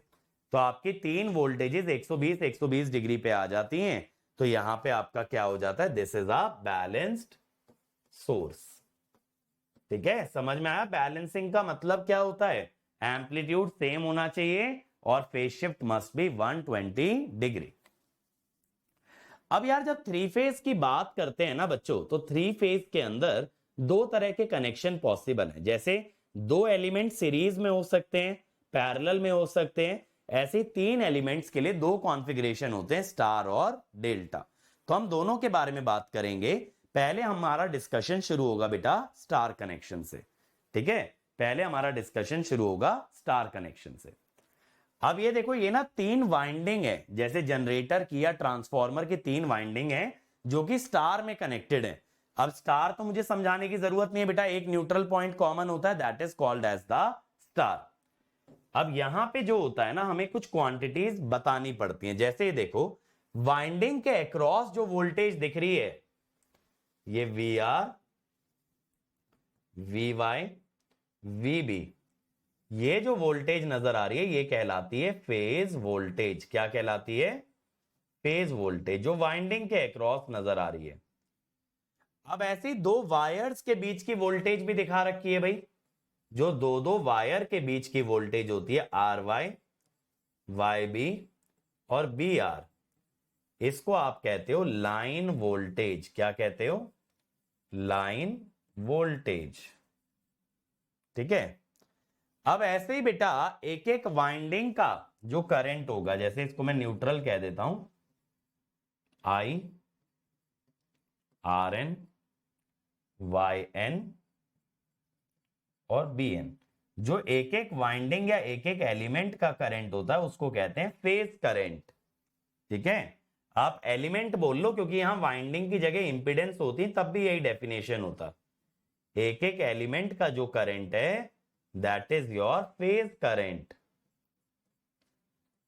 ठीक है, और ये जो तीनों वायर में फ्लो कर रहा है बेटा, ये जो तीनों वायर के अंदर फ्लो कर रहा है, that is said to be the line current. और ये जो लाइन वोल्टेज है ना, इसको कई बार लाइन टू लाइन वोल्टेज भी बोलते हो फॉर बेटर अंडरस्टैंडिंग। आप लाइन टू लाइन वोल्टेज भी बोल सकते हो क्योंकि दो लाइंस यानी दो वायर्स के बीच का वोल्टेज है। दो लाइंस यानी कि दो वायर्स के बीच का वोल्टेज है। ये समझ आया? फेज और लाइन क्या होता है?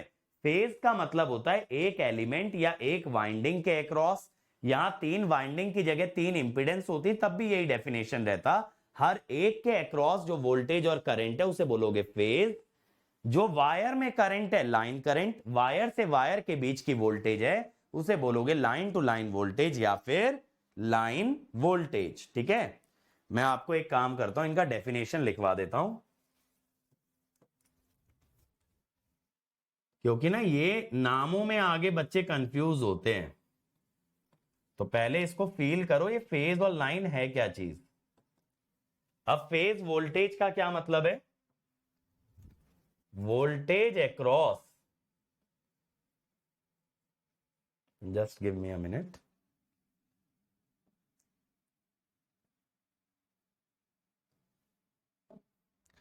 हाँ जी, voltage across each winding or each element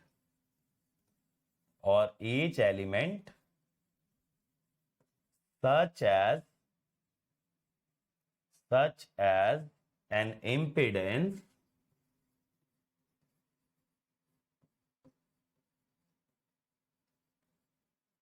is called phase voltage. ठीक है भाई, जैसे अभी जो आपने स्टार कनेक्शन देखा उसमें वी आर, वी वाई और वी बी। और वहीं देखो लाइन वोल्टेज का क्या मतलब है?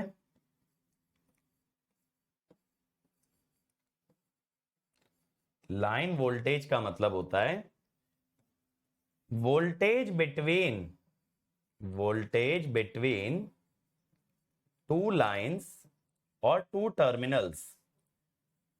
वोल्टेज बिटवीन टू लाइंस और टू टर्मिनल्स।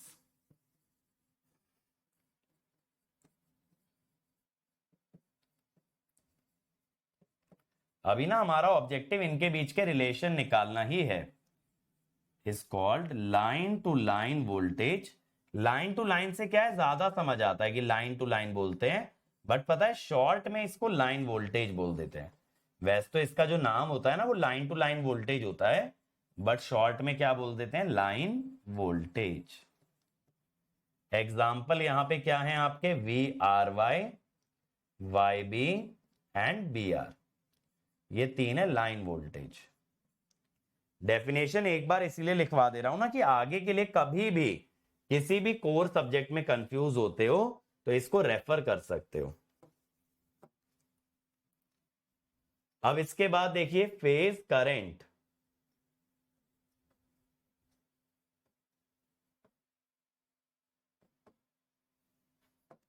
फेज करंट क्या होता है बेटा, current in each winding, current in each winding और ईच एलिमेंट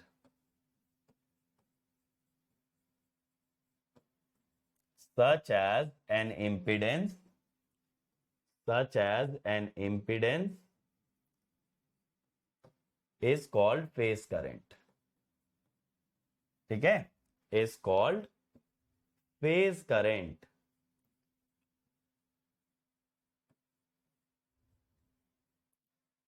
जैसे आपने लिखा ना I R N Y N और मेरे बच्चे बी एन, ये आपके फेज करंट है। अब ऐसे ही होता है लाइन करंट।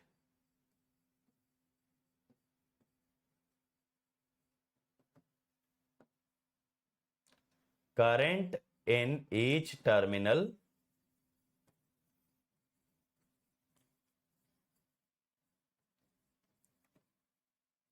और ईच वायर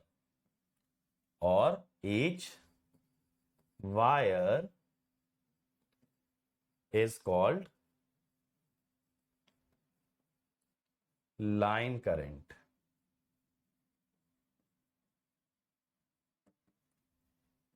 यहां पे कौन से करंट थे, I R, I Y, I B. अब मेरे बच्चों अगर आप वापस डायग्राम पे जाओगे, ठीक है, बेटा जरूरी नहीं है ना नजारी भाई, क्योंकि डेल्टा में तो न्यूट्रल होगा नहीं। ठीक है, डेल्टा में तो न्यूट्रल होगा नहीं। वी आर को वीएम लिख सकते हैं क्या, वीएम माने या तो आप अगर मैक्सिमम वोल्टेज का यूज करें तो वीएम एंगल 0 लिखो ना, वी आर को वीएम क्यों लिखोगे। अच्छा वी आर एन, हाँ आर एन लिख रहे हो ना, हाँ आर एन लिख सकते। सुनो मैं आपको क्या बताने वाला था, अगर आप इस डायग्राम को देखोगे तो अगर आप केसीएल लगाते हो तो आई आर एन और आई आर एक ही हैं, आई वाई एन और आई वाई एक ही हैं, आई बी एन और आई बी एक ही हैं। आप इस नोड पे केसीएल लगा लो ना, इनकमिंग इक्वल टू आउटगोइंग। तो स्टार कनेक्शन की खासियत यही होती है, स्टार कनेक्शन की खासियत यही होती है कि ये जो फेज और लाइन करंट है ना ये बराबर आ जाते हैं। ये बात समझ में आई, केसीएल से दिख रहा है ना डायग्राम से कि I R is I R N, I Y is I Y N, I B is I B N.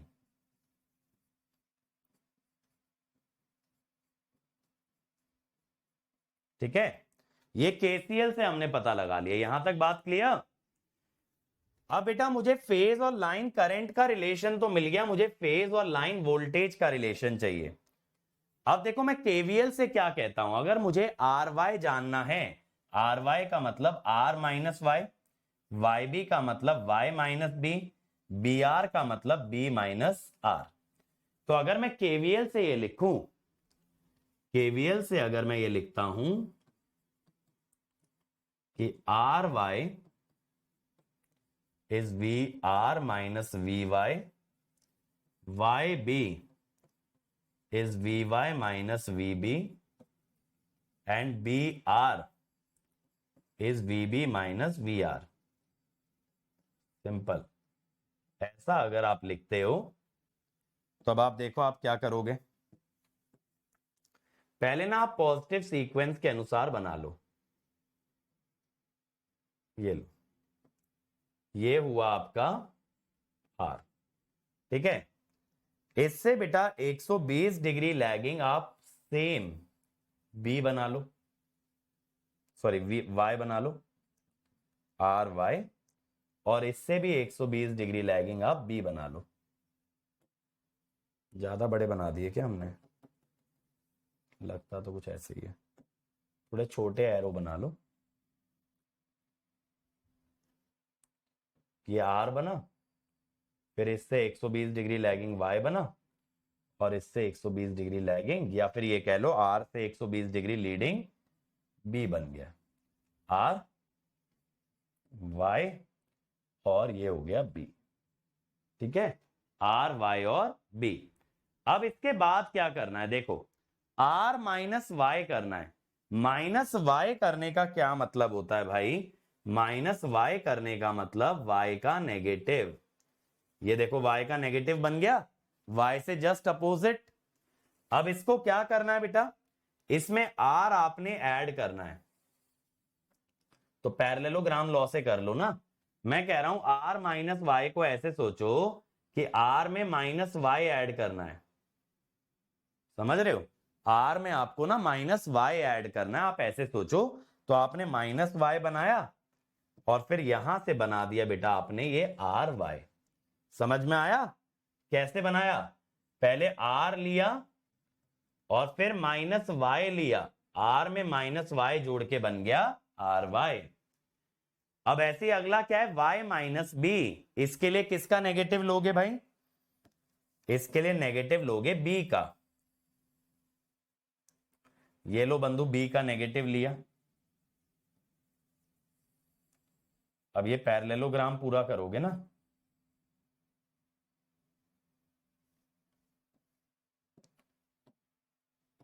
यही तो दिक्कत होती है इसमें ना, डायग्राम ज्यादा बड़ा बन जाए। चलो ऐसे दिखा देता हूं, ये आ जाता है, ठीक है। ये पैरेललोग्राम पूरा करने पे ऐसे आ जाता है। ये क्या आ गया आपके पास? Y B. अब बी आर के लिए बी माइनस आर करने के लिए आर का नेगेटिव लोगे।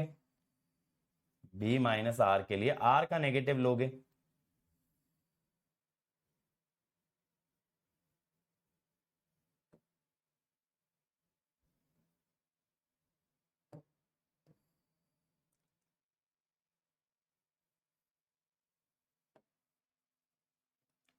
ये देखो,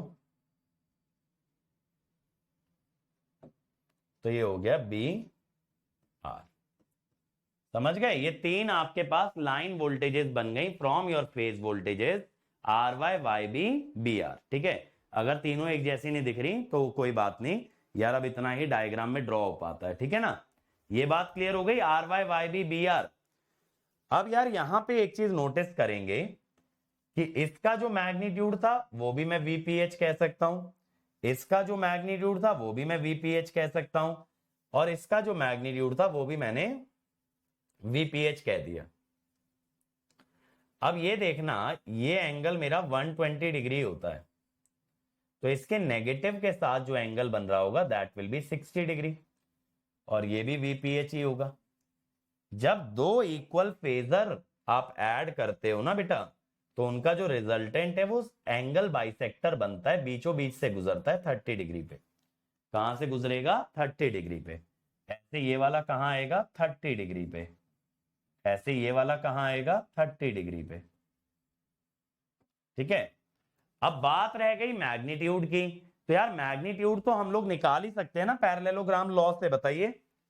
मैग्नीट्यूड तो हम लोग पैरेललोग्राम लॉ से निकाल ही सकते हैं। मैं ये कह रहा हूं कि VL is what? VPH square. दो फेजर है ना 60 डिग्री पे भाई, 2 VPH VPH cos 60, cos 60 होता है हाफ, तो हाफ से 2 कट गया, VPH का स्क्वायर आ गया, तो ये हो गया √3 VPH। तो अब देखो आप क्या कह सकते हो यहां पे स्टार कनेक्शन के बारे में, स्टार कनेक्शन के बारे में ये कह सकते हो line voltage magnitude is √3 times phase voltage magnitude.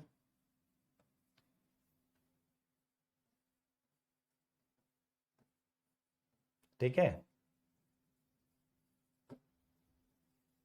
Line current is same as phase current.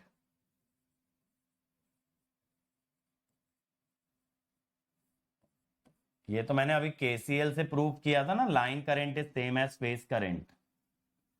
अब दूसरी बात आप ये देखो, फेजर डायग्राम के अंदर RN से, पिंक और रेड वाले देखना, RN से RY 30 degree anti clockwise, BN से BR 30 degree anti clockwise, Y से YB 30 degree anti clockwise. Anti clockwise माने leading. Line voltage leads respective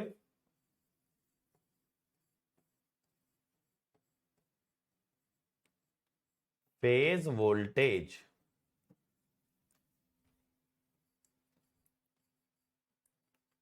bye 30 degree. लेकिन यहां पे आपने सीक्वेंस कौन सा माना है बेटा? Positive sequence. अगर यही पता आप नेगेटिव सीक्वेंस लेके फेजर बनाए होते, घर पे ट्राई भी कर सकते हो आप, अगर आप नेगेटिव सीक्वेंस लेके फेजर बनाए होते तो आपका ना लाइन वोल्टेज लैगिंग आता।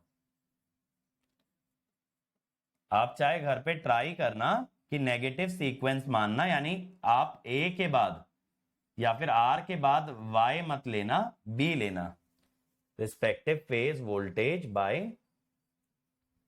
30 डिग्री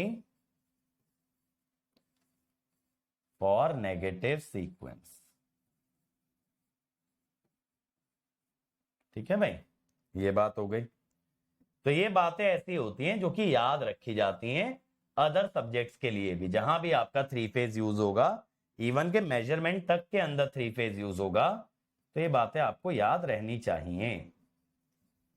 ठीक है, कि क्या रिलेशन होता है फेज और लाइन क्वांटिटीज का in case of your star connection. ठीक है भाई, चलो अब आ जाओ डेल्टा कनेक्शन पे। अब डेल्टा कनेक्शन के अंदर अगर आप ध्यान से देखोगे मेरे बच्चों, तो R और Y के बीच का जो वोल्टेज है वही वाइंडिंग के बीच का भी वोल्टेज है। आप ये देखो, R और Y के बीच का जो वोल्टेज है वही वाइंडिंग का वोल्टेज है। यहां पे आपका वाइंडिंग का जो वोल्टेज है वही आपका Y और B का वोल्टेज है। यहां पे जो आपके वाइंडिंग का वोल्टेज है वही आपका B और R का वोल्टेज है। दो टर्मिनल के बीच का जो वोल्टेज है वही आपकी वाइंडिंग का वोल्टेज बन रहा है, एंड दैट इज व्हाई यहां पे आप कह सकते हो वाइंडिंग का voltage is same as the line to line voltage. मैं बोल रहा हूं वोल्टेज अक्रॉस, ये बात समझ में आ रही है? हर वाइंडिंग दो टर्मिनल के बीच में कनेक्टेड है ना। Voltage across each winding is actually equal to voltage between terminals, is actually equal to voltage between terminals. Therefore line voltage is equal to your phase voltage. Correct? मानते हैं सभी लोग भाई?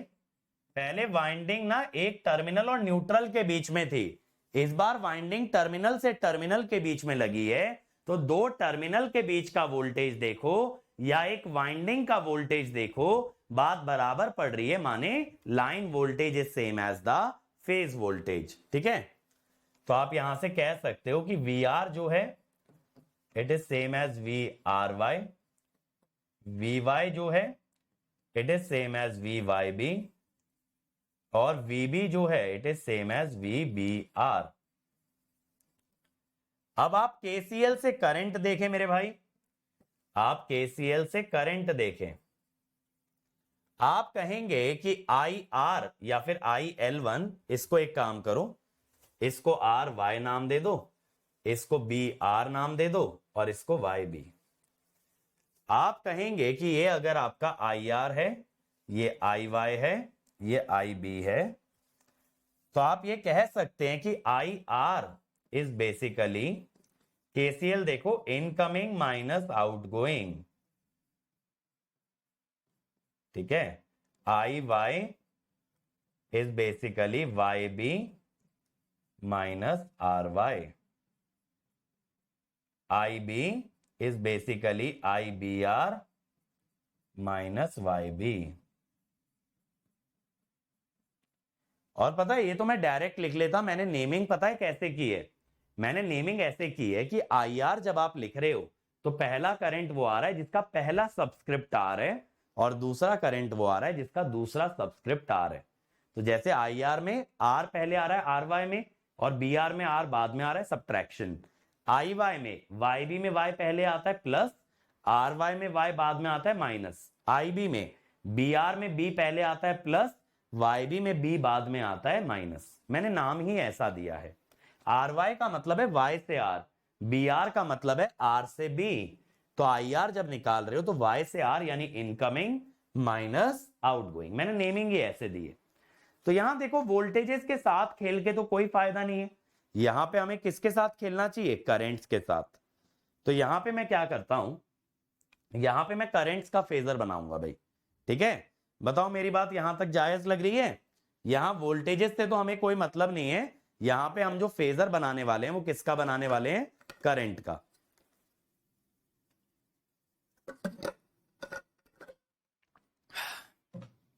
चलो करंट का फेजर बनाया जाए।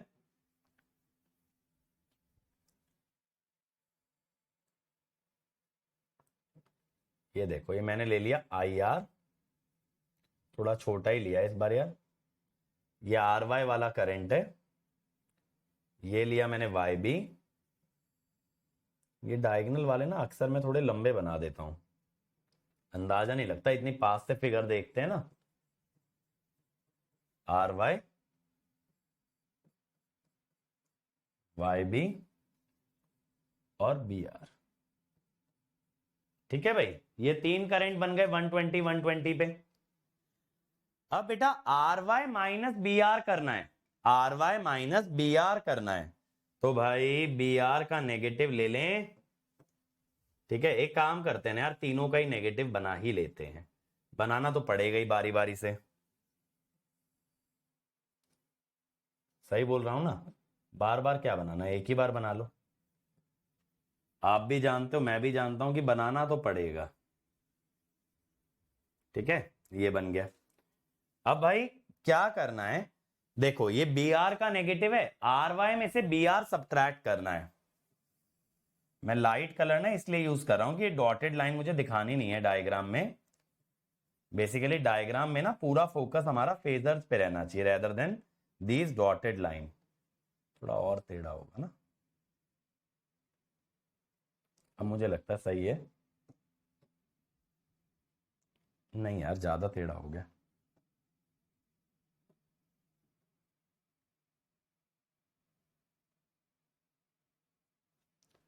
अभी ठीक है, हाँ अभी ठीक है। मुझे भी जो है ना स्क्रीन पे देखना पड़ता है कि सही दिख रहा है या नहीं, मैं जब बोर्ड के इतनी पास से देखता हूं मुझे ही नहीं समझ आता। ये हो गया आई आर, ठीक है, ये हो गया आई आर। भाई ऐसा ही कंस्ट्रक्शन है, गजब वाली बात कर रहे हो शेखर भाई, डेल्टा में न्यूट्रल क्यों नहीं होता, कहां से डालोगे न्यूट्रल भाई, ट्राइंगल में न्यूट्रल कहां से आएगा बताओ। शेखर भाई जय हो तुम्हारी, अगर तुम उसका डायग्राम ही देख लो तो न्यूट्रल कहां डालोगे उसमें। अगला क्या है, Y B minus R Y, Y B minus R Y. अब वाई बी में से आर वाई घटाना है, ये तो वाली बात हो गई, ये कहना कि सर ट्राइंगल में चौथा पॉइंट क्यों नहीं होता, स्क्वायर में तो होता है सर। अब बताओ इसका मैं कहां से जवाब लाऊंगा, इस जन्म में तो मेरे लिए पॉसिबल नहीं है ऐसा जवाब दे पाना। ठीक है, ये आ गया आई वाई। अब क्या है, B R minus Y B. अब B R minus Y B,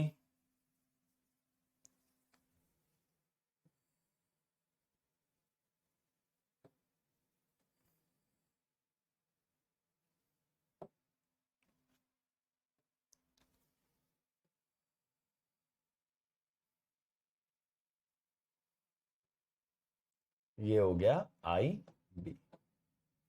ठीक है, अब यहां पे देखो क्या होगा, ये जो तीनों फेज करंट्स हैं भाई, ये जो तीनों फेज करंट्स हैं, ये होगा आईपीएच, आईपीएच, आईपीएच। ठीक है, यहां पे होगा ये एंगल 60 डिग्री। ठीक है, तो मैंने बताया ना इक्वल वालों का एंगल बाइसेक्टर बनता है, ये 30 डिग्री आएगा, ये आपका 30 डिग्री आएगा, ये भी आपका 30 डिग्री आएगा। और अभी आपने देखा कि अगर आपके दो फेजर 60 डिग्री पे हैं, उनको अगर आप पैरेललोग्राम लॉ से ऐड करें,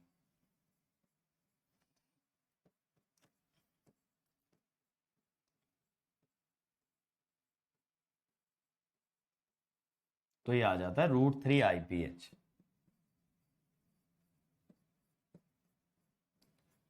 अब देखो यहां पे हमें डेल्टा के बारे में सारे पॉइंट मिल गए, पता है स्टार और डेल्टा एक दूसरे के डुअल हैं।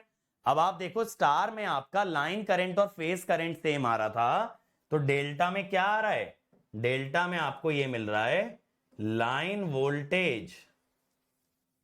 अब देखना ये स्टार का डुअल है, line voltage is same as phase voltage, line voltage is same as phase voltage. ठीक है, वहां पे क्या था, लाइन वोल्टेज बना था √3 टाइम्स द फेज वोल्टेज, यहां पे है line current magnitude is √3 times phase current magnitude is √3 times phase current magnitude. Dual बनता जा रहा है ना, वहां पे आपने बोला था लाइन वोल्टेज लीड करती है फेज वोल्टेज से by 30 degree in positive sequence. यहां पे आप वोल्टेज का करोगे करंट, लीड का करोगे लैग, डुअल है ना, लैग्स फेज करंट। देखो ना क्लॉकवाइज बन रहा है, क्लॉकवाइज माने lagging, lags phase current by 30 degree for positive sequence.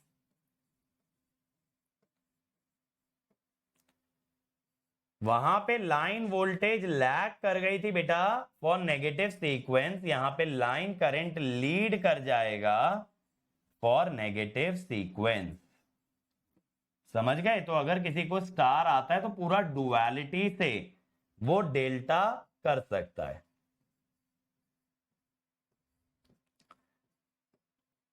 तो लीड का लैग हो गया, वोल्टेज का करंट हो गया, बस सारे नियम एज इट इज वही आ गए स्टार वाले।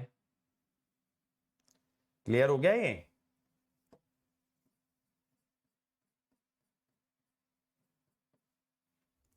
ये बात क्लियर हो गई भाई सभी को। चल, तो इस समरी की तो जरूरत नहीं है, मैंने डलवाई दिया आपको ऑलरेडी, ये चीज बॉक्सेस बनवाई दिए, वही आपकी समरी है। जरा एक क्वेश्चन देखो, given that VBN is 110 angle 30, find AN and CN assuming a positive ABC sequence। करो फटाफट, करो भाई फटाफट, मुझे अभी लोड भी कराना है, आप लोगों को लोड के बारे में भी सिखाना है। ठीक है, फिर हमारा आज का कॉन्सेप्ट पूरा होगा। फटाफट ये कर दूं, मैं आपको फिर लोड समझाता हूं, अभी तो सोर्स की बात हुई है ना।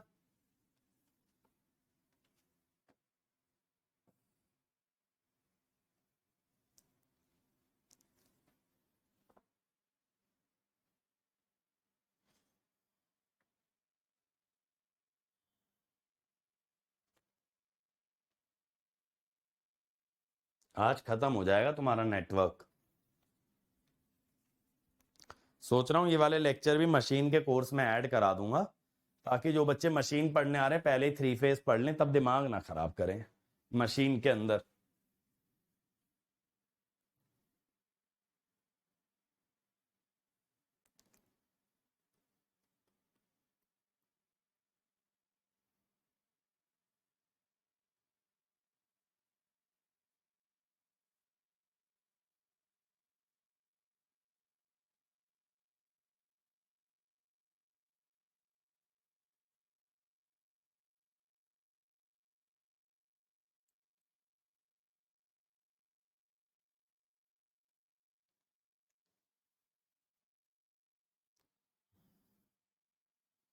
निकाले?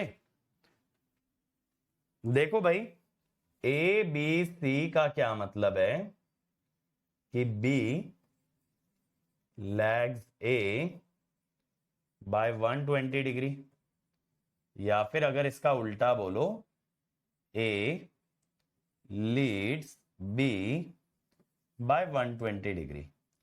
अगर ए जो है बी से लीड कर रहा है बेटा 120 डिग्री, तो आप इसमें 120 ऐड कर दो ना। लीड करने का मतलब है आगे होना।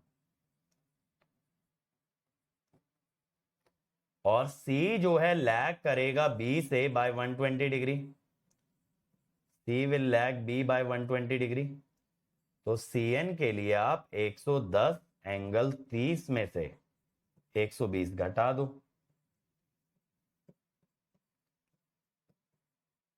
ठीक है, ये आ गया समझ? क्या बात है, बहुत से बच्चों ने सही आंसर दिया है। अब लोड पे आ जाओ यार। देखो आपने बैलेंस सोर्स क्या बोला? एक ऐसा सोर्स जो कि बैलेंस वोल्टेज जनरेट करे, यानी जहां तीनों वोल्टेज का मैग्नीट्यूड सेम हो और तीनों वोल्टेजेस के बीच का फेज शिफ्ट आ जाए 120 डिग्री। ऐसे सोर्स को हमने बोला बैलेंस सोर्स। अब ऐसे ही बेटा बैलेंस लोड किसे कहते हैं? जहां पे तीनों इंपिडेंसेस का मैग्नीट्यूड भी सेम हो और उनका एंगल भी सेम हो। तीनों इंपिडेंस का अगर मैग्नीट्यूड भी सेम हो और एंगल भी सेम हो, ऐसे लोड को बैलेंस लोड बोला जाता है। अब तीन इंपिडेंस में अगर मैग्नीट्यूड या एंगल कोई भी एक चीज अलग हुई, तो then it is said to be unbalance. नियो भाई क्या जानना चाह रहे हो, एक बार और बताओ। तो देखो बैलेंस का मतलब ये होता है लोड के अंदर जहां तीनों इंपिडेंसेस एकदम आइडेंटिकल हैं, यानी तीनों का मैग्नीट्यूड भी सेम है और एंगल भी सेम है। और अगर तीनों के मैग्नीट्यूड या एंगल में से कोई भी चीज अलग हुई, तो in that case it is unbalance. नियो भाई एबीसी का सीक्वेंस था। एबीसी का मतलब होता है ए से 120 डिग्री बाद बी, बी से 120 डिग्री बाद सी। तो B जो है A से 120 डिग्री लैग करता है। उल्टा लिखो तो A जो है B से 120 डिग्री लीड करता है। लीड कराने के लिए आपने क्या किया? B जो दिया था उसमें 120 ऐड कर दिया। ABC का क्या मतलब? A के 120 डिग्री बाद B, B के 120 डिग्री बाद C। तो B के 120 डिग्री बाद C आता है, तो C 120 लैग कर रहा है, तो इसमें से 120 सब्ट्रैक्ट कर दिया। इतना ही तो किया। अब देखो भाई, जब भी आप एक पावर सिस्टम या बेटा इलेक्ट्रिकल इक्विपमेंट की बात करते हो, इलेक्ट्रिकल सिस्टम की बात करते हो, वहां पे सोर्स का काम क्या होता है? देखिए सोर्स का काम क्या होता है? सोर्स का काम होता है बेटा टू जनरेट वोल्टेज। क्या काम होता है? To generate voltage. और लोड का काम होता है बेटा टू ड्रॉ करंट। लोड का काम क्या होता है? To draw current. तो यानी देखो यार, सर्किट में करंट कितना फ्लो कर रहा है ये लोड डिसाइड करता है। माने मेरे घर में यार देखो 220 230 वोल्ट वोल्टेज आ रही होगी, करेक्ट? अब क्या हो रहा होगा, अगर मैं घर में एसी पंखा लाइट सब कुछ चला लूंगा, तो मेरे घर में करंट ज्यादा आएगा, उससे मेरा बिजली का बिल भी ज्यादा आएगा। और कम इक्विपमेंट चलाऊंगा तो मेरे घर में करंट कम आएगा। यानी ये वो इलेक्ट्रिसिटी कंपनी डिसाइड नहीं करती है कि करंट कितना आएगा। करंट मैं डिसाइड करता हूं बेस्ड ऑन माय यूजेज। अगर मैं ज्यादा पावर, ज्यादा इक्विपमेंट का यूज कर रहा हूं, ज्यादा करंट ड्रॉ करूंगा, कम इक्विपमेंट का यूज कर रहा हूं तो मैं कम करंट ड्रॉ करूंगा। सिंपल सा हिसाब किताब है। तो आपने बोला सोर्स का काम है वोल्टेजेस बनाने का, तो जब आप बात करते हो बैलेंस सोर्स की, बैलेंस सोर्स बेटा वो होता है which generates balanced voltages। एक बैलेंस सोर्स वो कहलाता है जो जनरेट करता है बैलेंस वोल्टेजेस। बैलेंस वोल्टेजेस का मतलब क्या था भाई? सेम मैग्नीट्यूड और 120 degree shift, correct? Same magnitude and 120 degree shift. और आपका ऐसे बैलेंस लोड कौन सा होता है भाई? आपका बैलेंस लोड वो होता है which draws balanced currents, which draws balanced currents। Balanced currents में क्या होता है?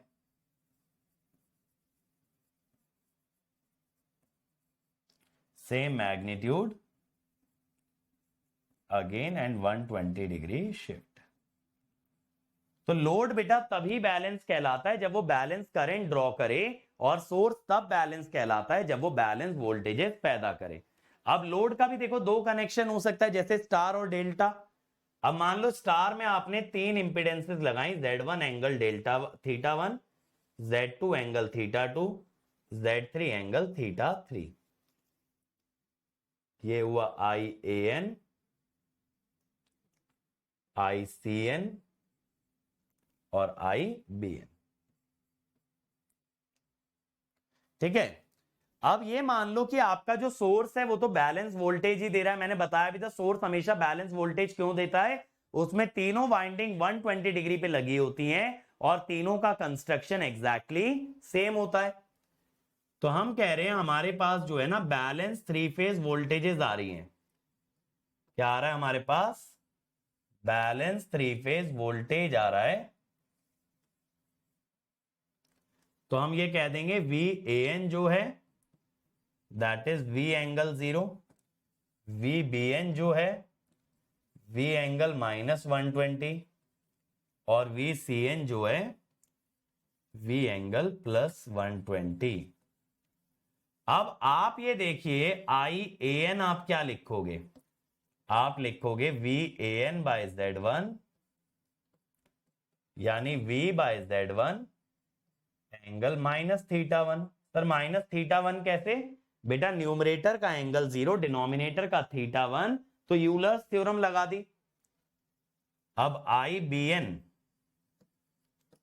VBN bye Z2। अब न्यूमरेटर का एंगल कितना है?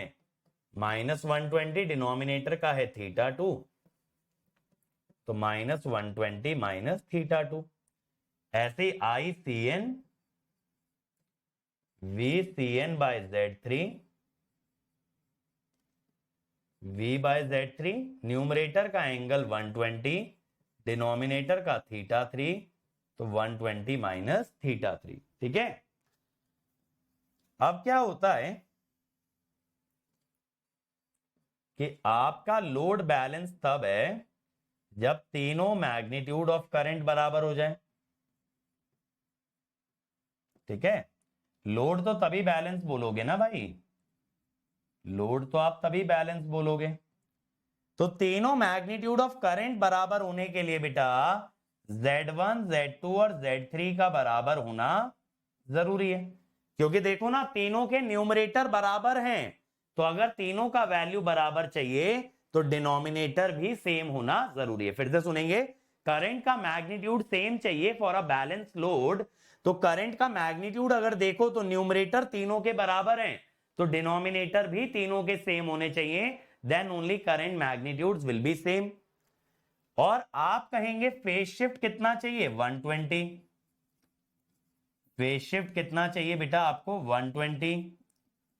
फेज शिफ्ट अगर आपको 120 चाहिए भाई, तो यहां θ1, θ2 और θ3 बराबर होंगे।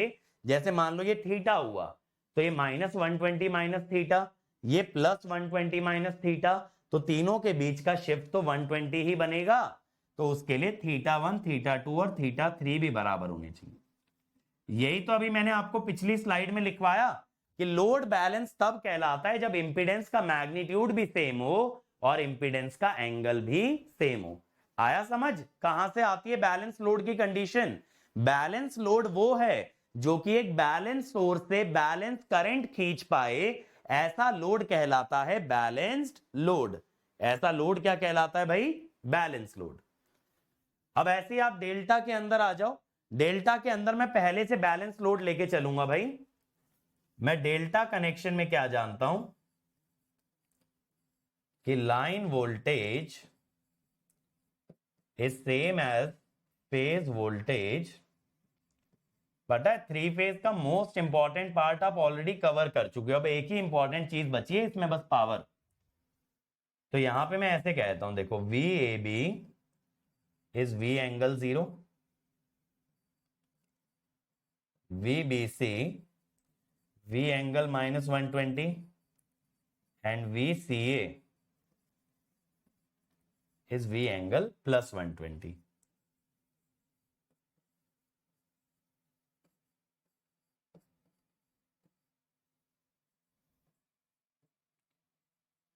अब मैं कहूंगा कि यार मेरा लोड तब बैलेंस है ना जब मेरी तीनों इंपिडेंसेस आइडेंटिकल हैं। ठीक है, लोड बैलेंस है मेरा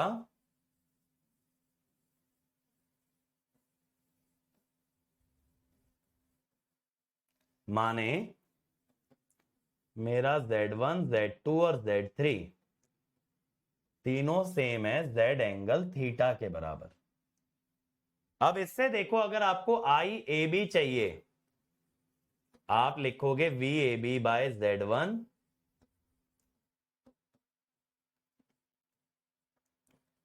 V by Z minus theta.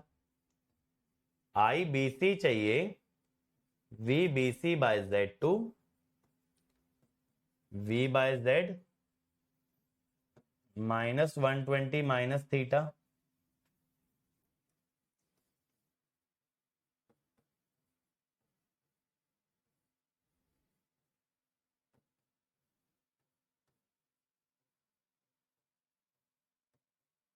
ये हो गया। ठीक है, अब ये तो फेज करंट आ गए ना। आप डेल्टा के बारे में क्या जानते हो बेटा? कि line current equal to √3 IPH। और अगली बात क्या जानते हो? Lags IPH by 30 degree. तो जब लाइन करंट चाहिए होते हैं तो आप कैसे निकालते हो?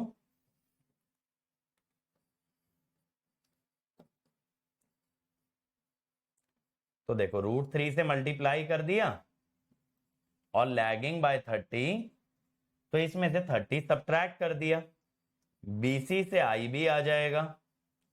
√3 से मल्टीप्लाई कर दिया, 30 लैग कराना है तो इसमें से 30 सब्ट्रैक्ट कर दिया। ठीक है, IC √3 से मल्टीप्लाई कर दो बेटा और 120 माइनस थीटा में से 30 सब्ट्रैक्ट कर दो, it will become 90 minus theta. खत्म। और पता है देखो, थ्री फेज बैलेंस सिस्टम का यही फायदा है। आप ये देखो, अगर आप सिर्फ IAB निकाल लेते तो आप IBC बता सकते थे -120 करके, और आप ICA बता सकते थे +120 करके। एक बैलेंस सिस्टम की खासियत इस बात में होती है बेटा कि उसमें हर एक फेज को एनालाइज करने की जरूरत नहीं पड़ती है। किसी एक फेज को सॉल्व कर लो और बाकी के दोनों फेज निकल आते हैं। जैसा इस क्वेश्चन में भी हमने किया, एक फेज गिवन था, हमने बाकी के दोनों फेज डायरेक्टली पता कर लिए। ये फायदा होता है एक बैलेंस सिस्टम का, समझे? तो जब आप मशीन पावर सिस्टम भी पढ़ोगे ना, जब बैलेंस सिस्टम होगा तो मैं कभी भी तीनों फेजेस सॉल्व ही नहीं करूंगा, मैं एक फेज सॉल्व करूंगा सिर्फ। ठीक है, तो हम ये बोलते हैं बैलेंस सिस्टम को पर फेज एनालिसिस पे ले जाया जा सकता है। चलो जरा एक क्वेश्चन देखना। In the three phase circuit of the figure the load are balance 12 + J5 magnitude पूछ रहा है फेज करंट और लाइन करंट का। ये वोल्टेज देखो यार, जो 400 एंगल 0 लिखी है, ये जो वोल्टेज 400 एंगल 0 लिखी है, ये दो टर्मिनल के बीच में लिखी है, यानी this is the line voltage, this is the line voltage. और जब तक फेज स्पेसिफाई ना करे, you will always assume that it is a positive phase sequence, it is a positive phase sequence. ठीक है, जब तक ना बोला जाए पॉजिटिव मानिए। वैसे तो सिर्फ मैग्नीट्यूड पूछा है, मैग्नीट्यूड बड़ी आसानी से बता सकते हो। चलो फटाफट करोगे तो एक दो क्वेश्चन और करा दूंगा बिफोर द नेक्स्ट लेक्चर। चलो भाई, पता है क्या होता है इशिता बेटा, कि ये जो थ्री फेज वाला बेसिक है ना, ये टीचर्स एक्चुअली स्किप कर देते हैं। नेटवर्क वाले टीचर ज्यादातर ईसी वाले होते हैं, वो थ्री फेज जानते नहीं है। और मशीन पावर सिस्टम वाले टीचर मान लेते हैं आप थ्री फेज तो पढ़ के ही आए होगे। तो अब बच्चा फंस जाता है, ना तो नेटवर्क वाले मास्टर ने देखा, ना तो मशीन वाले मास्टर ने। तो होता क्या है कि ये टॉपिक कमजोर रह जाता है। मैं इसीलिए नेटवर्क में कराता हूँ, वैसे तो नेटवर्क का ही ये टॉपिक है, बट इसीलिए भी कराता हूं ताकि जो है बच्चों का मशीन और पावर सिस्टम का फंडामेंटल सेट रहे। ये तो बता दो, फेज बता रहे हो या लाइन 17.76? देखो मैं कराता हूं। अगर देखो लाइन वोल्टेज है 400, तो स्टार में फेज वोल्टेज होगी 400 बटे √3। नियो भाई ध्यान से सुनना, लाइन वोल्टेज जो होती है स्टार में, फेज वोल्टेज से √3 टाइम्स होती है। तो आप उल्टा भी कह सकते हो, phase voltage is the line voltage upon √3। तो लाइन वोल्टेज 400 है, तो फेज वोल्टेज इज 400 बाय √3। अब आपको फेज वोल्टेज माने इंपिडेंस का वोल्टेज मिल गया, यहां से आप आईपीएच निकाल सकते हो। आईपीएच का अगर सिर्फ आपको मैग्नीट्यूड चाहिए, क्वेश्चन में सिर्फ मैग्नीट्यूड मांगा है ना, एंगल की तो बात ही नहीं की है, तो डिवाइड कर लो मॉड जेड से। नियो भाई समझ आ रहा है मैं क्या बोल रहा हूं? पहले लाइन से फेज वोल्टेज बनाई, वो फेज वोल्टेज किसी एक फेज के अक्रॉस होगी, यानी एक इंपिडेंस के अक्रॉस होगी। अगर इंपिडेंस का वोल्टेज मिल गया तो उसका करंट आपको मिल जाएगा with the help of Ohm's law, with the help of Ohm's law. 12 और ये जो 5 होता है ना, इसका पाइथागोरस से 13 बनता है, तो ये आया 17.76। और क्योंकि मेरे बच्चे ये स्टार कनेक्शन है, क्योंकि ये स्टार कनेक्शन है, तो आईएल जो है आईपीएच के बराबर आ गया 17.76।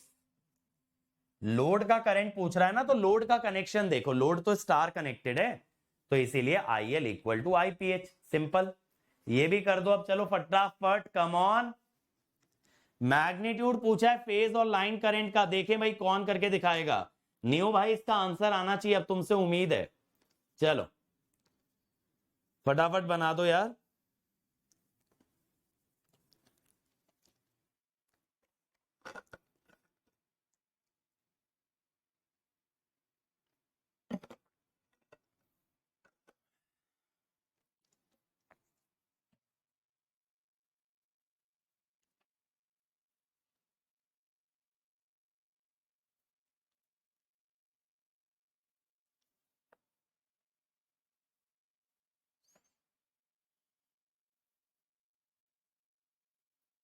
राजू भाई ने सबसे पहले आंसर दिया है, बाकी लोग बताओ।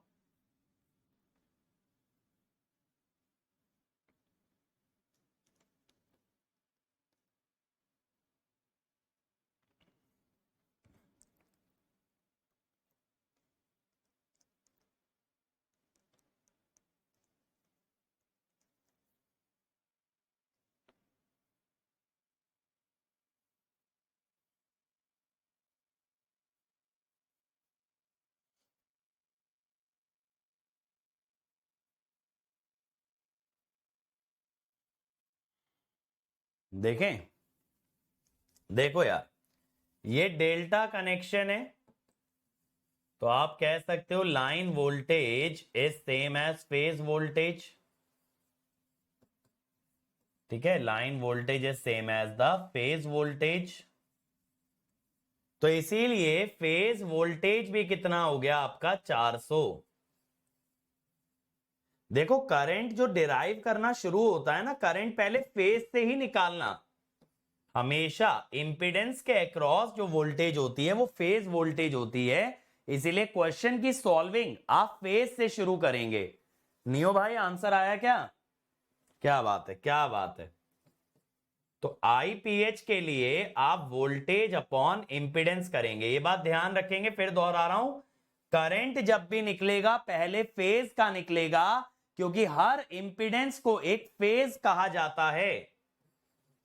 Line current is √3 times IPH, ये डेल्टा का रूल है 69.28। स्टार में लाइन और फेज करंट सेम होते हैं, लेकिन डेल्टा में line current is √3 times phase current. लेकिन करंट पहले किसका निकालोगे? फेज का।